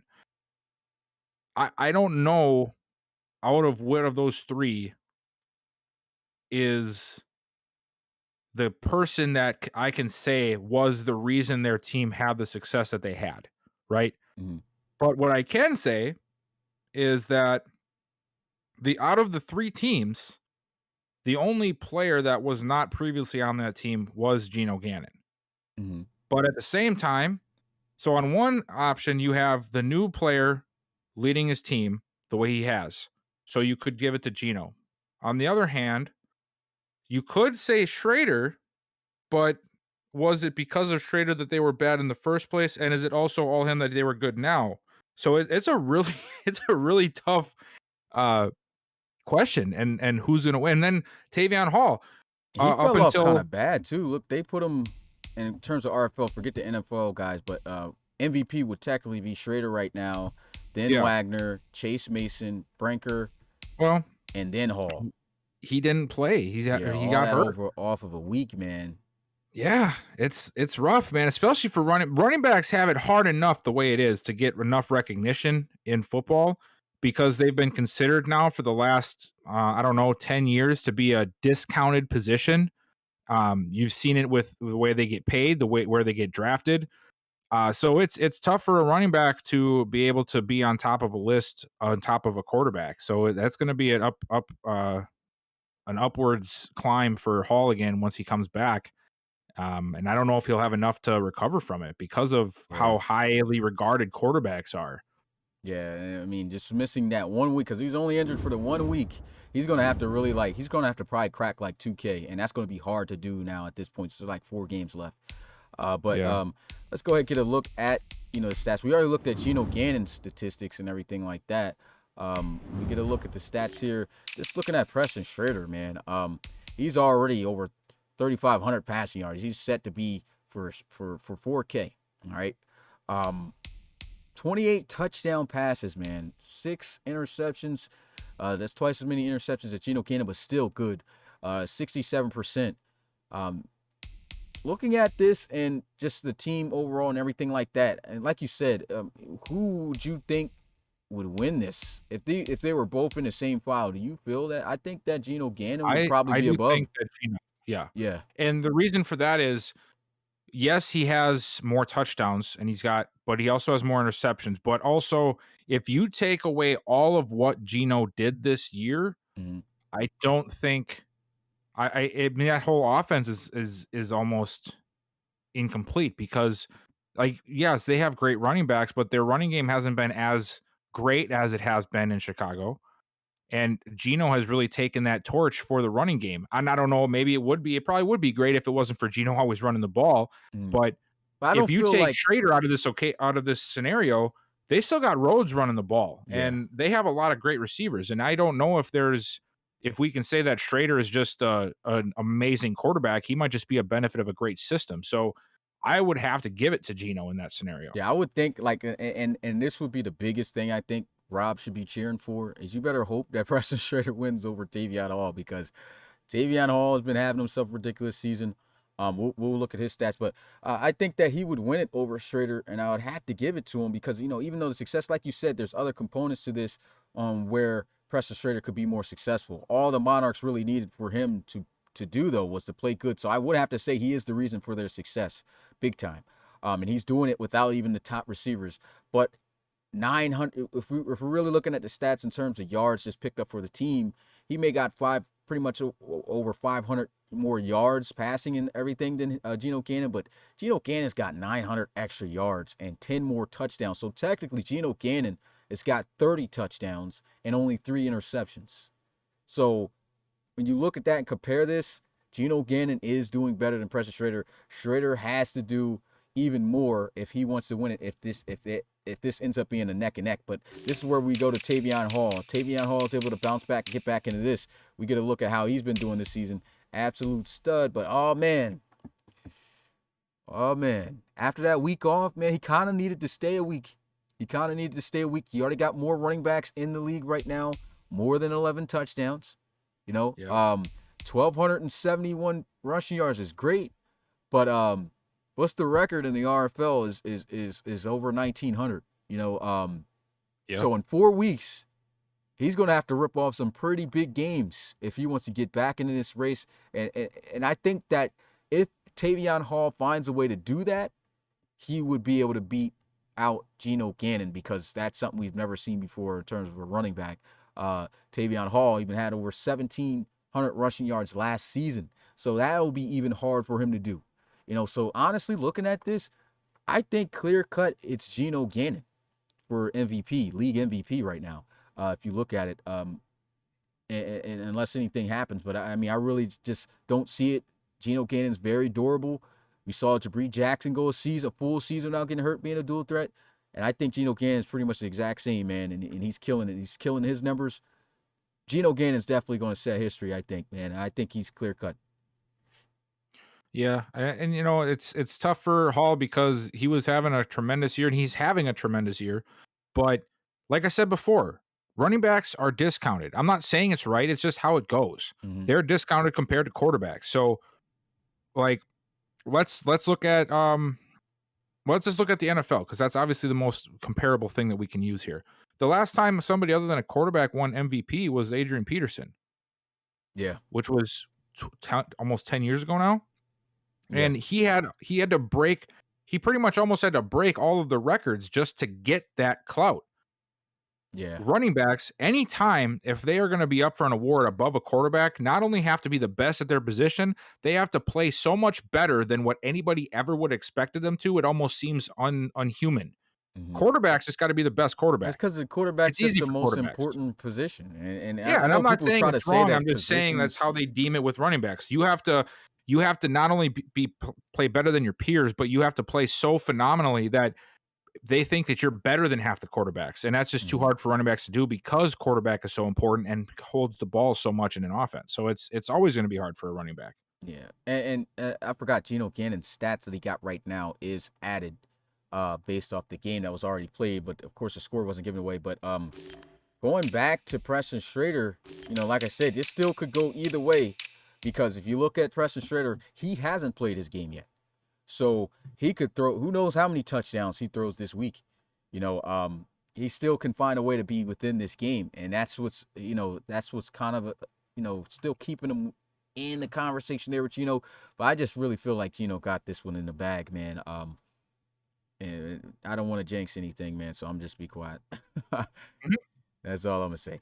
But we spent enough time here on this topic. It's going to be interesting to see how that MVP race goes for the league. But either way, even if they don't win it, either if it's Schrader or it's Hall, they at least are going to win conference MVP. So, unlike, NFL, we have conference MVP since the league split up and not just one award. But we do have a league MVP, and it goes between the two who wins it. So moving on. And everybody's in the chat acting like we're discounting Tavion. That's not what I'm saying. What I'm saying is of how the grading goes. You guys got to remember, because of all of the inner workings with the XP bonuses and the changes in development, we don't make the call on who's the MVP, because if we decide that the game's MVP is not the right one, now we have to somehow manufacture XP and a development change to another guy that we chose, which we all know we don't do. So I'm just explaining why it's going to be hard for Hall to get it. I'm not saying I don't think he deserves it. I think he does deserve it, but the game is not going to recognize him like they do a quarterback, because that's just how the system works. And this is what I'm going to say. To be honest, though, if we're looking at right now, statistically, both Geno Gannon and Preston Schrader do have better stats than Tavion Hall. He's balling out as a running back, yeah, but how many running backs do we have right now this season with over 11 touchdowns? I mean, look, we could go look at this conference, but I could tell you right now on the ARC side, we got old boy leading right now from the Riverhawks, Dre Shivers. Oh, here we go. There's a guy tied with him right now, 11 touchdowns, Miles Kerrigan. You know, we look at the yards right now. Madison Axel's on him. You know, so he's having if it wasn't for that week, man, I think that Tavion Hall would have had this in the bag if it wasn't for that week off. But it's going to be extremely hard to try to keep away from Madison Axel and Donovan Rhodes and even Overstreet, who's been like balling. But you do have the touchdowns over him. But is that the best season we've seen out of a running back in the RFL? I can show you right now. Matter of fact, let me go ahead and switch it back to the PlayStation 3 again. Oh, I just God, like here we doing go. this, man.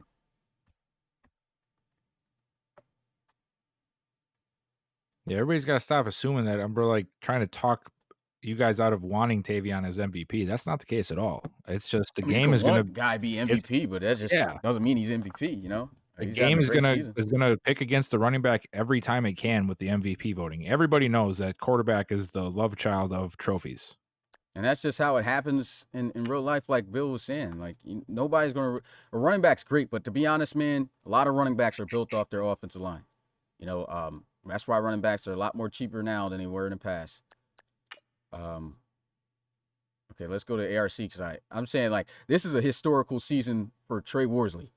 And if you want to really get technical, this guy didn't win MVP this year. Let's go look at the stats that he had this season. This was season 3. I'm going to go to the whole RFL just to compare. The ARC side. All right. Trey Worsley, 1,784 yards.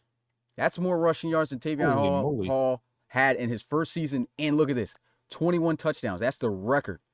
No one has rushed for more touchdowns than Trey Worsley in a single season in the RFL. Okay. Yikes. If you look at this season, he didn't win MVP this year. So if you really look at this and you got 4 games left to go, you're 10 touchdowns away from Trey Worsley. And his average is 5.1 this year. And just like you, this entire season, he did not fumble the ball one time and broke 55 tackles. If you look at this season, come on, man, this guy didn't win MVP. That's crazy. That's crazy, right? This is like the best RFL season ever for a running back. Yo, Justin just said Worsley was on steroids. Don't count Mickey Mouse season. Hey, he was getting busy. He was getting busy, man. Trey Worsley was definitely that guy. He's led the ARC in rushing every single year. I believe he's even leading right now. So, like this, I'm saying he didn't win MVP. So if it comes down, and he got beat out by Jabri Jackson this year. He didn't even win it. Look who won MVP in the ARC and the ARC for the conference this year. Let's not forget about how great Brady Hudson was. All right. This guy went 10-6 this year. I don't even think he made the postseason. But his stats was ridiculous this season. And Trey Worsley was right there behind him. He didn't even win MVP over him. So, like, it's just how it goes for running backs, man. It just dude's a beast. You know what I mean? But he's just not. Quarterbacks is just more important. And Brady Hudson won this award here. I just want to look at Brady Hudson's stats too, bro, because this was the year I think that he broke the record for the most passing touchdowns. Look at that. Oh, my God. Second most passing yards. Drake Crowell beat him just last season in this. 5,423 passing yards. 49 touchdowns this year. Yeah. Like I said, Dreadnoughts had inconsistencies at quarterback. Oh my 49 gosh, what is up touchdowns. with these interceptions? Yeah, the interceptions was bad this year. Like, it was tough to be a quarterback in season 3. But if you were a successful quarterback in season 3, you were a beast. And he threw a lot of interceptions, 23. But, like, the touchdowns, man, crazy. 70% too. Like, wow. It's just crazy. This guy was a monster this year. But, yeah, that's pretty much all I wanted to show. Let's go ahead and get a look at it. I mean, it's already at 2 hours for the podcast here at this point. Yeah. I do want to, you still good to just keep going with the rest? Yeah. And just cancel the questions? All right, so we won't be able to take questions at the end here because, I mean, no questions for this you. was a lot, man. This was a lot. It was a great podcast that we covered here, though. But this is the new current picture of the playoffs. Just like we did last time, we're just going to try to hurry up and speed it through, though. So let's just start with the ARC side. Celtic, Tigers, and Bulls. Who you got winning in advance? Celtic Tigers. All right, same. Dreadnoughts and Miners. Dreadnoughts. Same. All right, Cougars and Voyagers. Cougars. Same. All right, so it would be the Cougars versus Aviators. Oh, how lit would that be if that happened? Oh, wow. And then it would be the Celtic Tigers versus Dreadnoughts. So, and the Cougars versus Aviators rematch. Who you got? That is hard, man. And it's a wow. That is a tough choice. Yeah. Sheesh. How lit would that be, man? That's crazy. If we get the Cougars team that we saw the last 2 weeks, I'll take the Cougars. All right. I am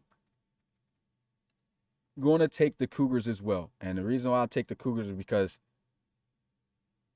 they beat the Aviators on next gen. You know what I'm saying? Yeah. Aviators beat the Cougars on current gen. I think that, I just have to go with that. I think the Cougars will get it done. I got the Celtic Tigers over the Dreadnoughts.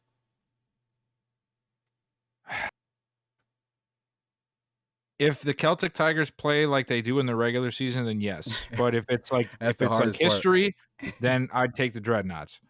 All right. So if you had to choose one, who would you take for the ARC championship to take on the I'll Cougars? give it to CT. All right. So you said you agreed with the Cougars advancing too, right?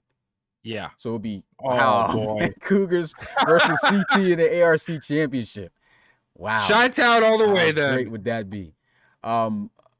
You got the Cougars winning? Man. That's hard. That's hard, man. That's hard, man. That's Chicago hard. to the bowl. You know what, man? Rob would have to show me that he can do it again for that. I'll take CT. I'll take CT for that one. So it would be for me, CT, you, Cougars for the ARC representing. All right, NRC. Elks, Snowhawks. I am taking the Snowhawks. This is tough too, because if we can see, damn, that's tough. All right, we're just gonna go Snowhawks. We're gonna go Snowhawks because they've been more consistent to me this year so far. I just can't trust Eric Fisher, man. Yeah. That's one my of only main problem. reasons, too. Some games he comes out and he's great, and other games he's just sort of, yeah. So I'm gonna have to go Snowhawks. All right, so Snowhawks, Desperados, and Monarchs. I got Desperados. Yeah, gotta take the Desperados there. Monarchs are having a great run, but I don't think that they're gonna beat the Desperados. All right, Thunderbirds and Lancers. I got Thunderbirds. Yep, Thunderbirds. All right, so it would be the Thunderbirds taking on the Steamers. No, the Steamers taking on the Snowhawks, and the Thunderbirds would take on the Desperados. So for the Steamers and Snowhawks, who you got? The Steamers beat the Snowhawks before, but I got a feeling the Snowhawks would win that. That's tough. That's tough. If this have was a the feeling playoffs, it would be so lit, bro. Yeah. Well, I mean, there's a team or two that I think I would rather see in there, but we'll leave that alone. Like my team, Yeah, we got it, man. We knew what you were alluding to.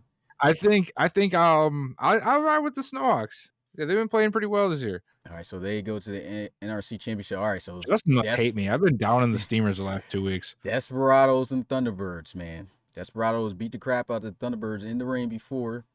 Thunderbirds been kind of inconsistent, but I got the Thunderbirds winning next time around. It's just really hard to bet against the Thunderbirds in the postseason. I'm gonna have to go with the Thunderbirds. All right, so unless they're playing the Explorers. Snowhawks versus T-Birds. That would be lit. That would be good, but I got I'm the going to take T-Birds. the Thunderbirds. Yeah. Yep. So it'll be My predictions for the Reload Bowl would be the same. Celtic Tigers versus Thunderbirds like last week. Yours would be the who'd you have? Cougars. Cougars versus Thunderbirds. So if it was Cougars versus the Thunderbirds for the Reload Bowl, who you got winning? Pound on the table for Chicago. Bring it home. Chicago. All right. Yep.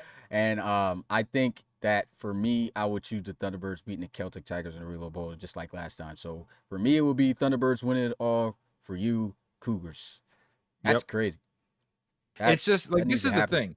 Like if the Cougars play like they played the last 2 weeks, I honestly feel that they might be one of the best teams in the RFL, if not the best. They have so many weapons, man. The receiving core is insane. Yeah. The running game is insane. The defense, even without Woolfolk, is insane. It's just hard to pick against them. As long as Gino plays not to hurt the offense, I'll pick him 10 out of 10 times almost. Yeah. I gotta agree with that, man. I just have to be proven that Rob can dust off Dre in the ARC championship. You need to be proven. What do you mean? What has CT proven at all in the postseason? Hey, look, man. What have they ever done? Aside from first season ever. I just got a feeling what if this is the year where they play like they do in the regular season? Like, it's been 6 years, bro. Like, this could be it.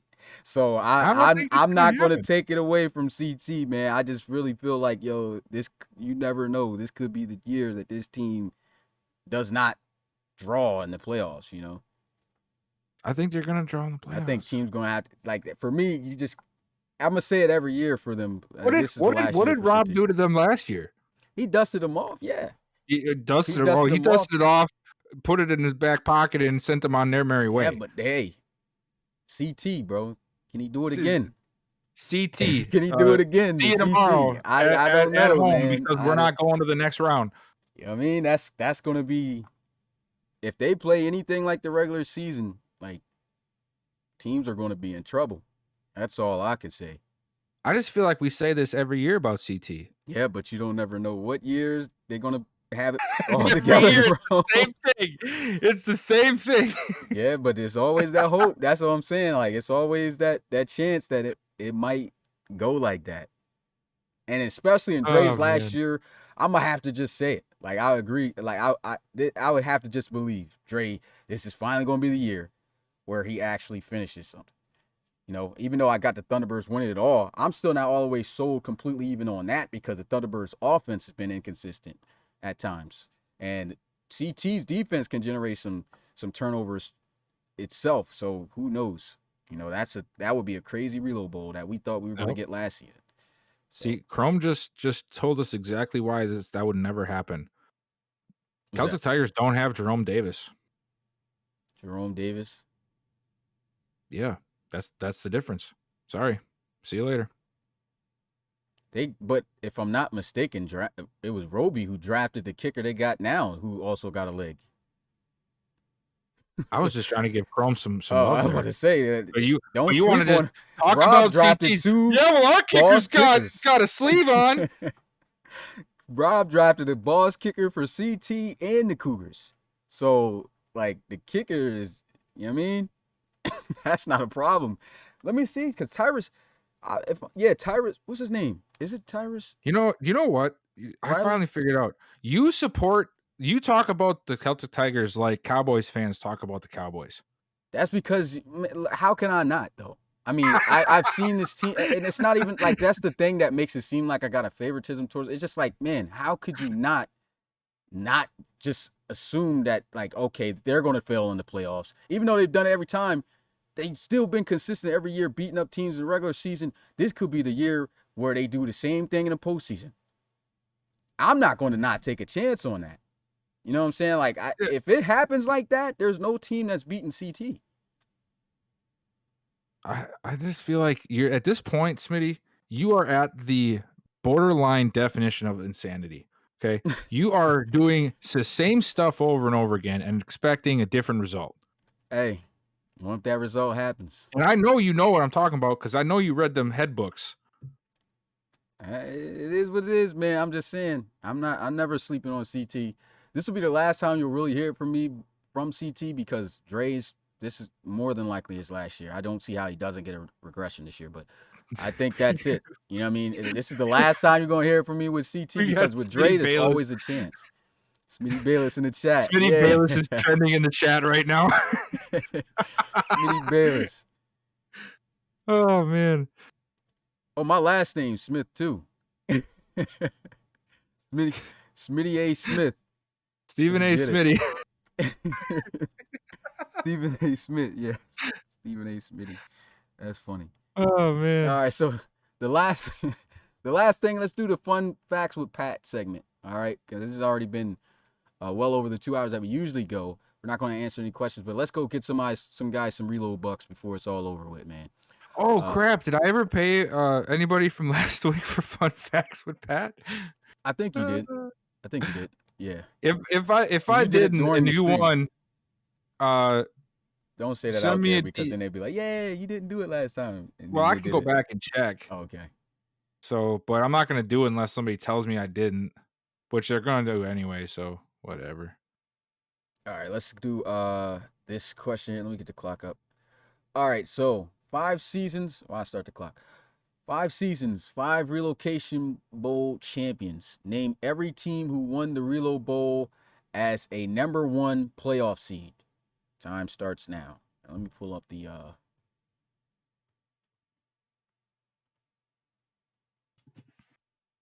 try to pull up the chat.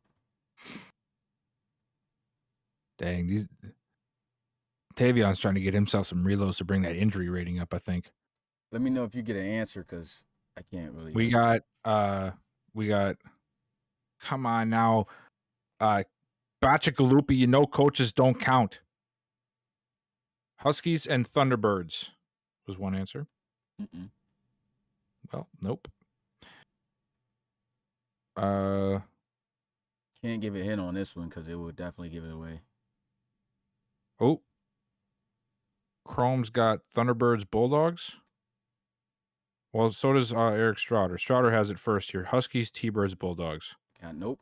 5, 4, 3, 2. Bulldogs, Huskies. 1. Wow. All right, so the answer is one team. Ooh. San Diego Red Dragons was the only number 1 seed team to win in the Reload Bowl. Big oof. And that was in season 2. Pat, I'm not sure. Can you put in the chat what you mean by the 18-1 overall?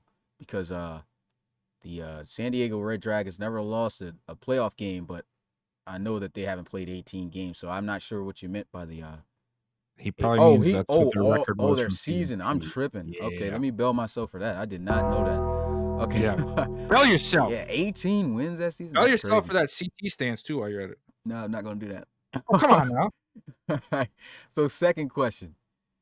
Here we go. Free agency will be here before you know it. Who are the 3 highest paid players in the RFL season 6? And if you were here for the previous offseason, you should know at least one of them. Yep. I think I know at least one of them. Yeah, and I'm going to start the clock.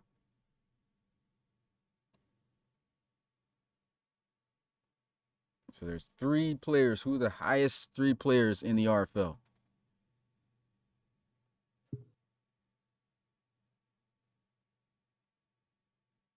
Has anybody got any guesses here?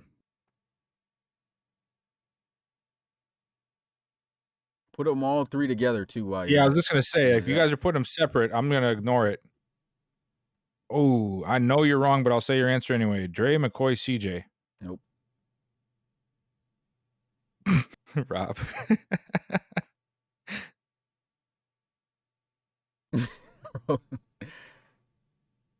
Nobody? Oh, Chrome, Ethan King, Chase McCoy, CJ Robinson. Nope.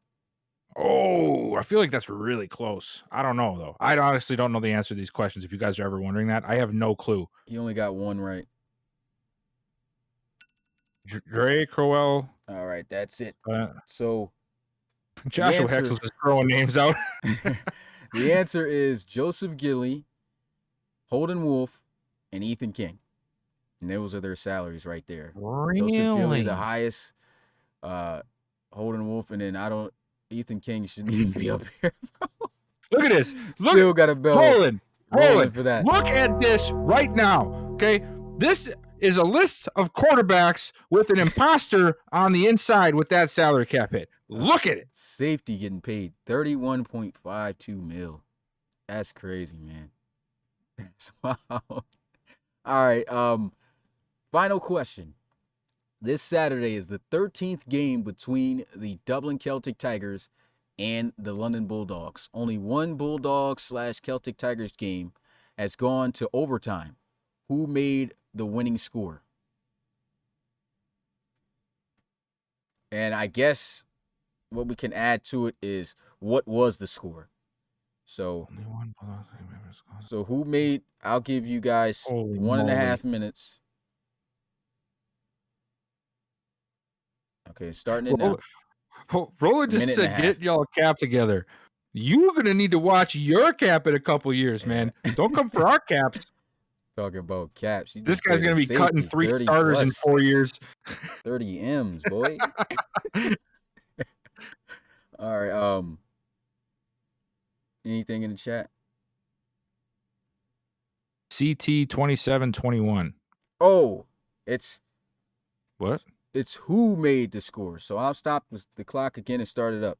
So who scored the game-winning touchdown? Oh, you mean like which player? Yeah, in OT. Oh, so we got Nayani.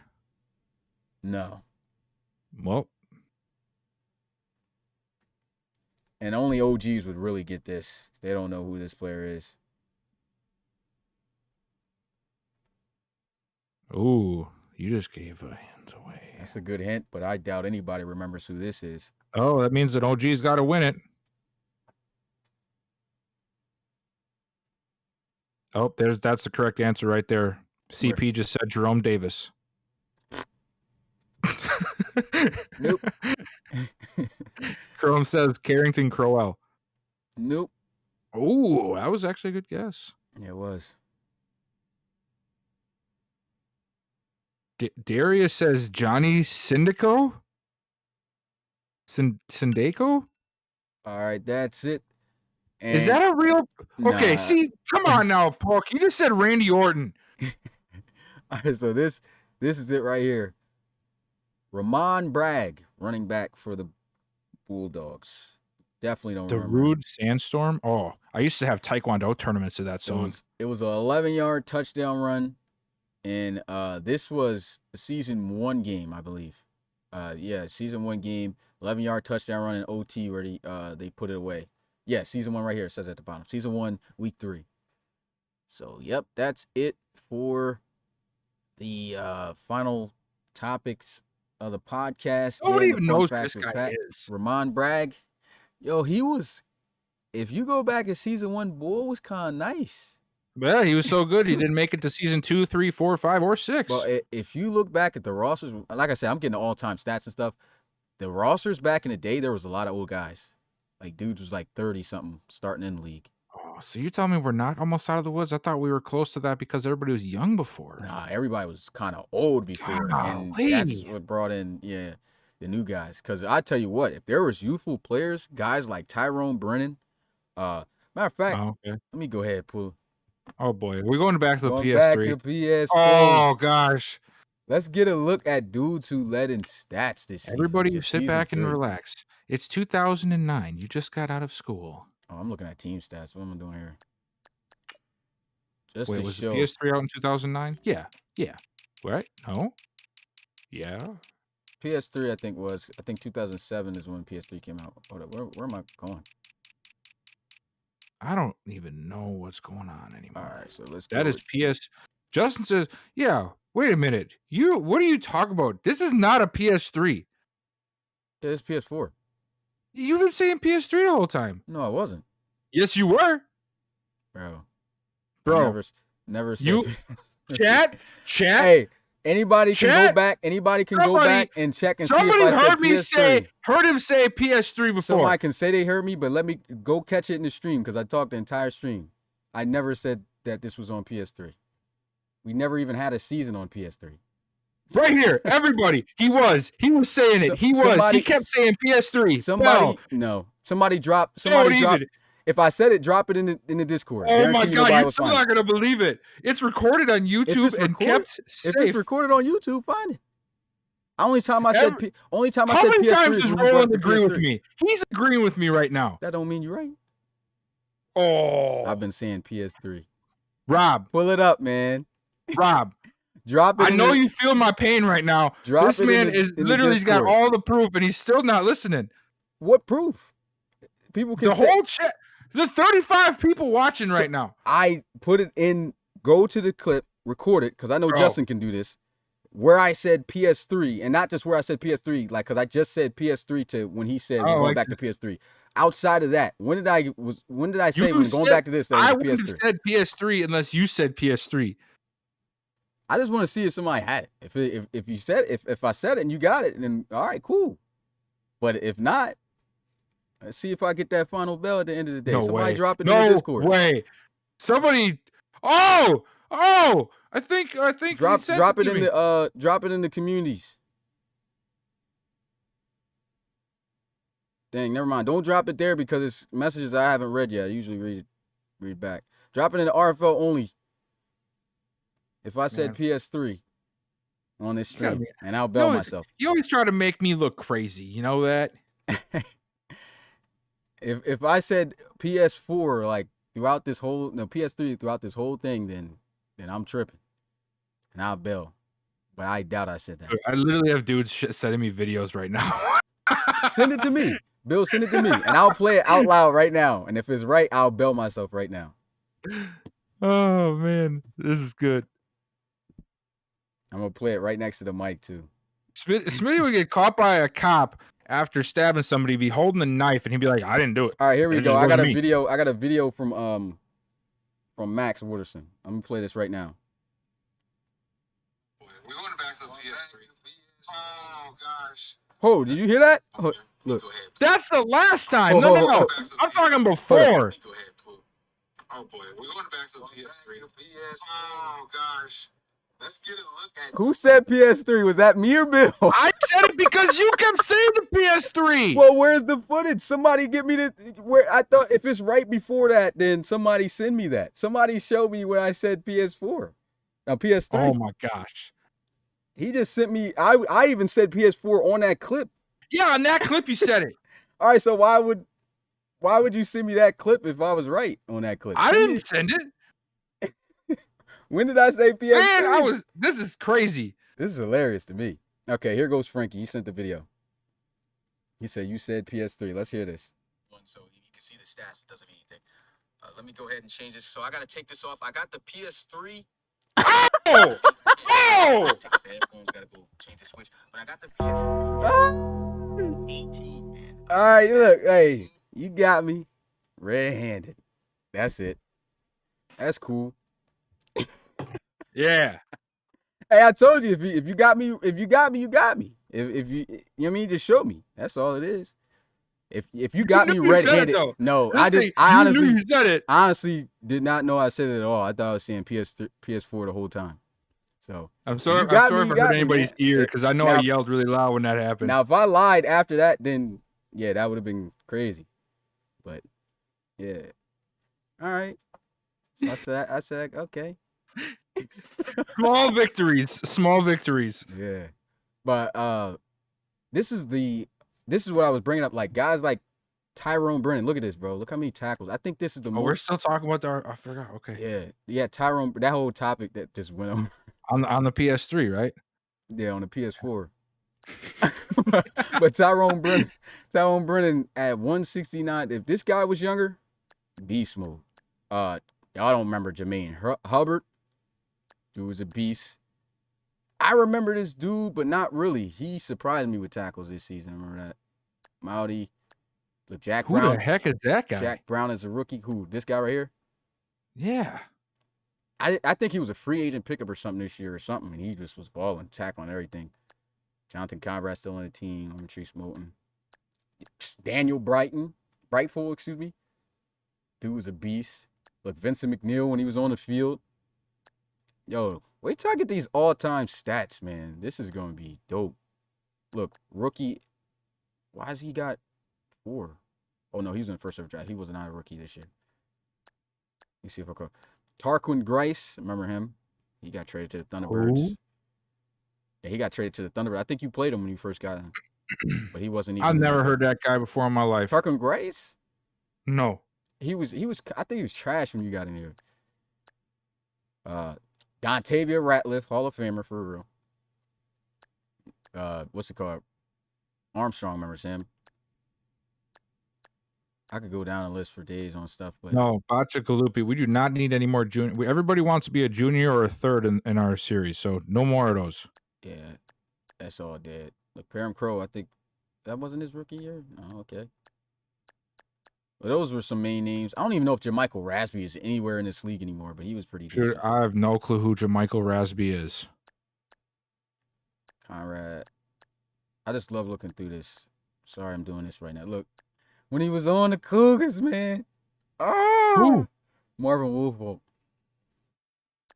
Oh, man. Christoph Kraft still there. Urban Smith. Man, he only had 4 sacks. Let's see who led He interceptions ain't this year. all that. Trey I'm just Sinclair led interceptions. Deion Lockley when he used to be a starter. Tevin Thibodeau still pushing for the Cougars. My man, AJ Pestock had 6 picks this year. Y'all don't remember Justin Eldridge? He played Who is Justin Eldridge? played for the Pioneers. Monte Gilliam. Cedric Shaw, I think, still here. But I'm going to Who keep going. spelled Justin like that? That's how they spelled it, man. Justin. Justin. Who led in sacks this year? Oh, yeah, this was the year Sherman Fluker and Jason Lindsley tied 23.5. At the time, it was a record. How do you go from like all of these big names having 5 or 6? So I was like, oh, 23. Yeah, I mean, that's because I was looking at another category it was organized. Calvin Lunster had 20. Yo, remember we was talking about so well? He actually was a beast, too. He had 17 this year. Never. Yeah. So he was a beast in the past, looking at this. Carol Stevens is gone. Remember him? Brandon Atachu. I remember him, but not that much because he was on the Pioneers. I just remember the name. Arion Leno was a beast, too. Who? Arion Leno. Arion. All right. He Sure. was a beast. Uh-huh. was McDowell, definitely a I beast. don't remember this guy like that back then. Oh, boy. He had 12 sacks, though. That's crazy. See, yeah, there it is, Rob. All the spelling errors that happened before we came around and got you guys right with words. Horrible. Just horrible. Carlos Bridges. Gaddis. Man, I don't even know if he's there no more. Man, I'm just having throwbacks, man. I know I'm just sitting here. We're supposed to end this stream, but like, I just amazed that I was able to download all the old Maddens that the RFL was on and get a look at the history. I mean, I even got season 1. I don't have season 1 stats because I don't know what happened to that file. It got advanced into season 2 and then season 2 because that was the only season where we had 2 seasons that was on the same Madden. So season 1 and season 2 was on Madden 17. And I'm getting the all-time stats for those. It's a heck of a lot of pictures I'm about to be sending the stats team that we got, which is Mitch and Coach Forbes. But, like, when we get the all-time stats, man, it's about to be crazy lit. And we really about to see who the GOATs is here in the RFL teams. I personally cannot wait to have to build all of those into the website. Well, you wouldn't have to because I think that Forbes and them are doing it into, like, some type of Excel the same way they did the college thing. And then you could just copy it. Oh, yes. Yeah. So you would have to. That's music to my ears. Yeah, so that's all you would have to do, and you'd be straight. Oh, Pat just gave away some secrets. He said, remember all these guys. They'll be in next week's Fun Facts. Nice. Rob Slater, look at this. Your boy threw for over 4K that year, boy. 17 picks. And though. 17. Why does everybody throw so many interceptions in this Season game? 3 was defense. Defense. But yeah, the Huskies were something serious, though. Still can't believe they didn't make it. Look, Russell Wren is back in his prime. 4,000. 32 touchdowns, 11 interceptions. What? Come on. All right, we done enough. Hold on. Go back up to Dre once. How many interceptions does King Dre throw? Dre had 13, 27 touchdowns. Terrible. 71%, though. Still Dre. What you talking about? Still getting the job done. What was the record? Gino's got 74 this year, and he's a rookie. Said Gino. Yeah, he's not even better. Dre's not even better than That's Gino. cool. Bull got 4,384 yards. Damn, he was sacked 51 times. You want to know what? Gino was sacked 55 times already. And this is why I said And don't he sleep still on had your a boy better London completion Lions, percentage. Rob. Dude was a monster this year. Best wide receiver in the league.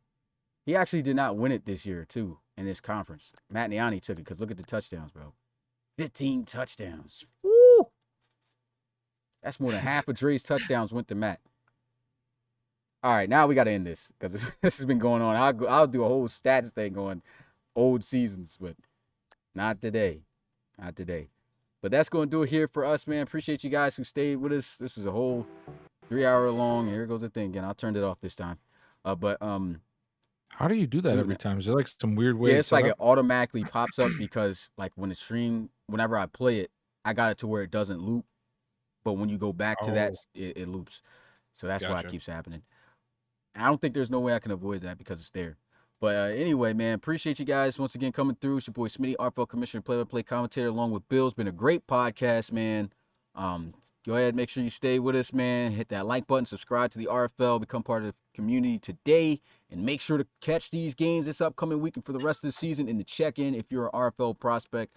But until next time, till tomorrow, I'll be seeing you guys. Peace.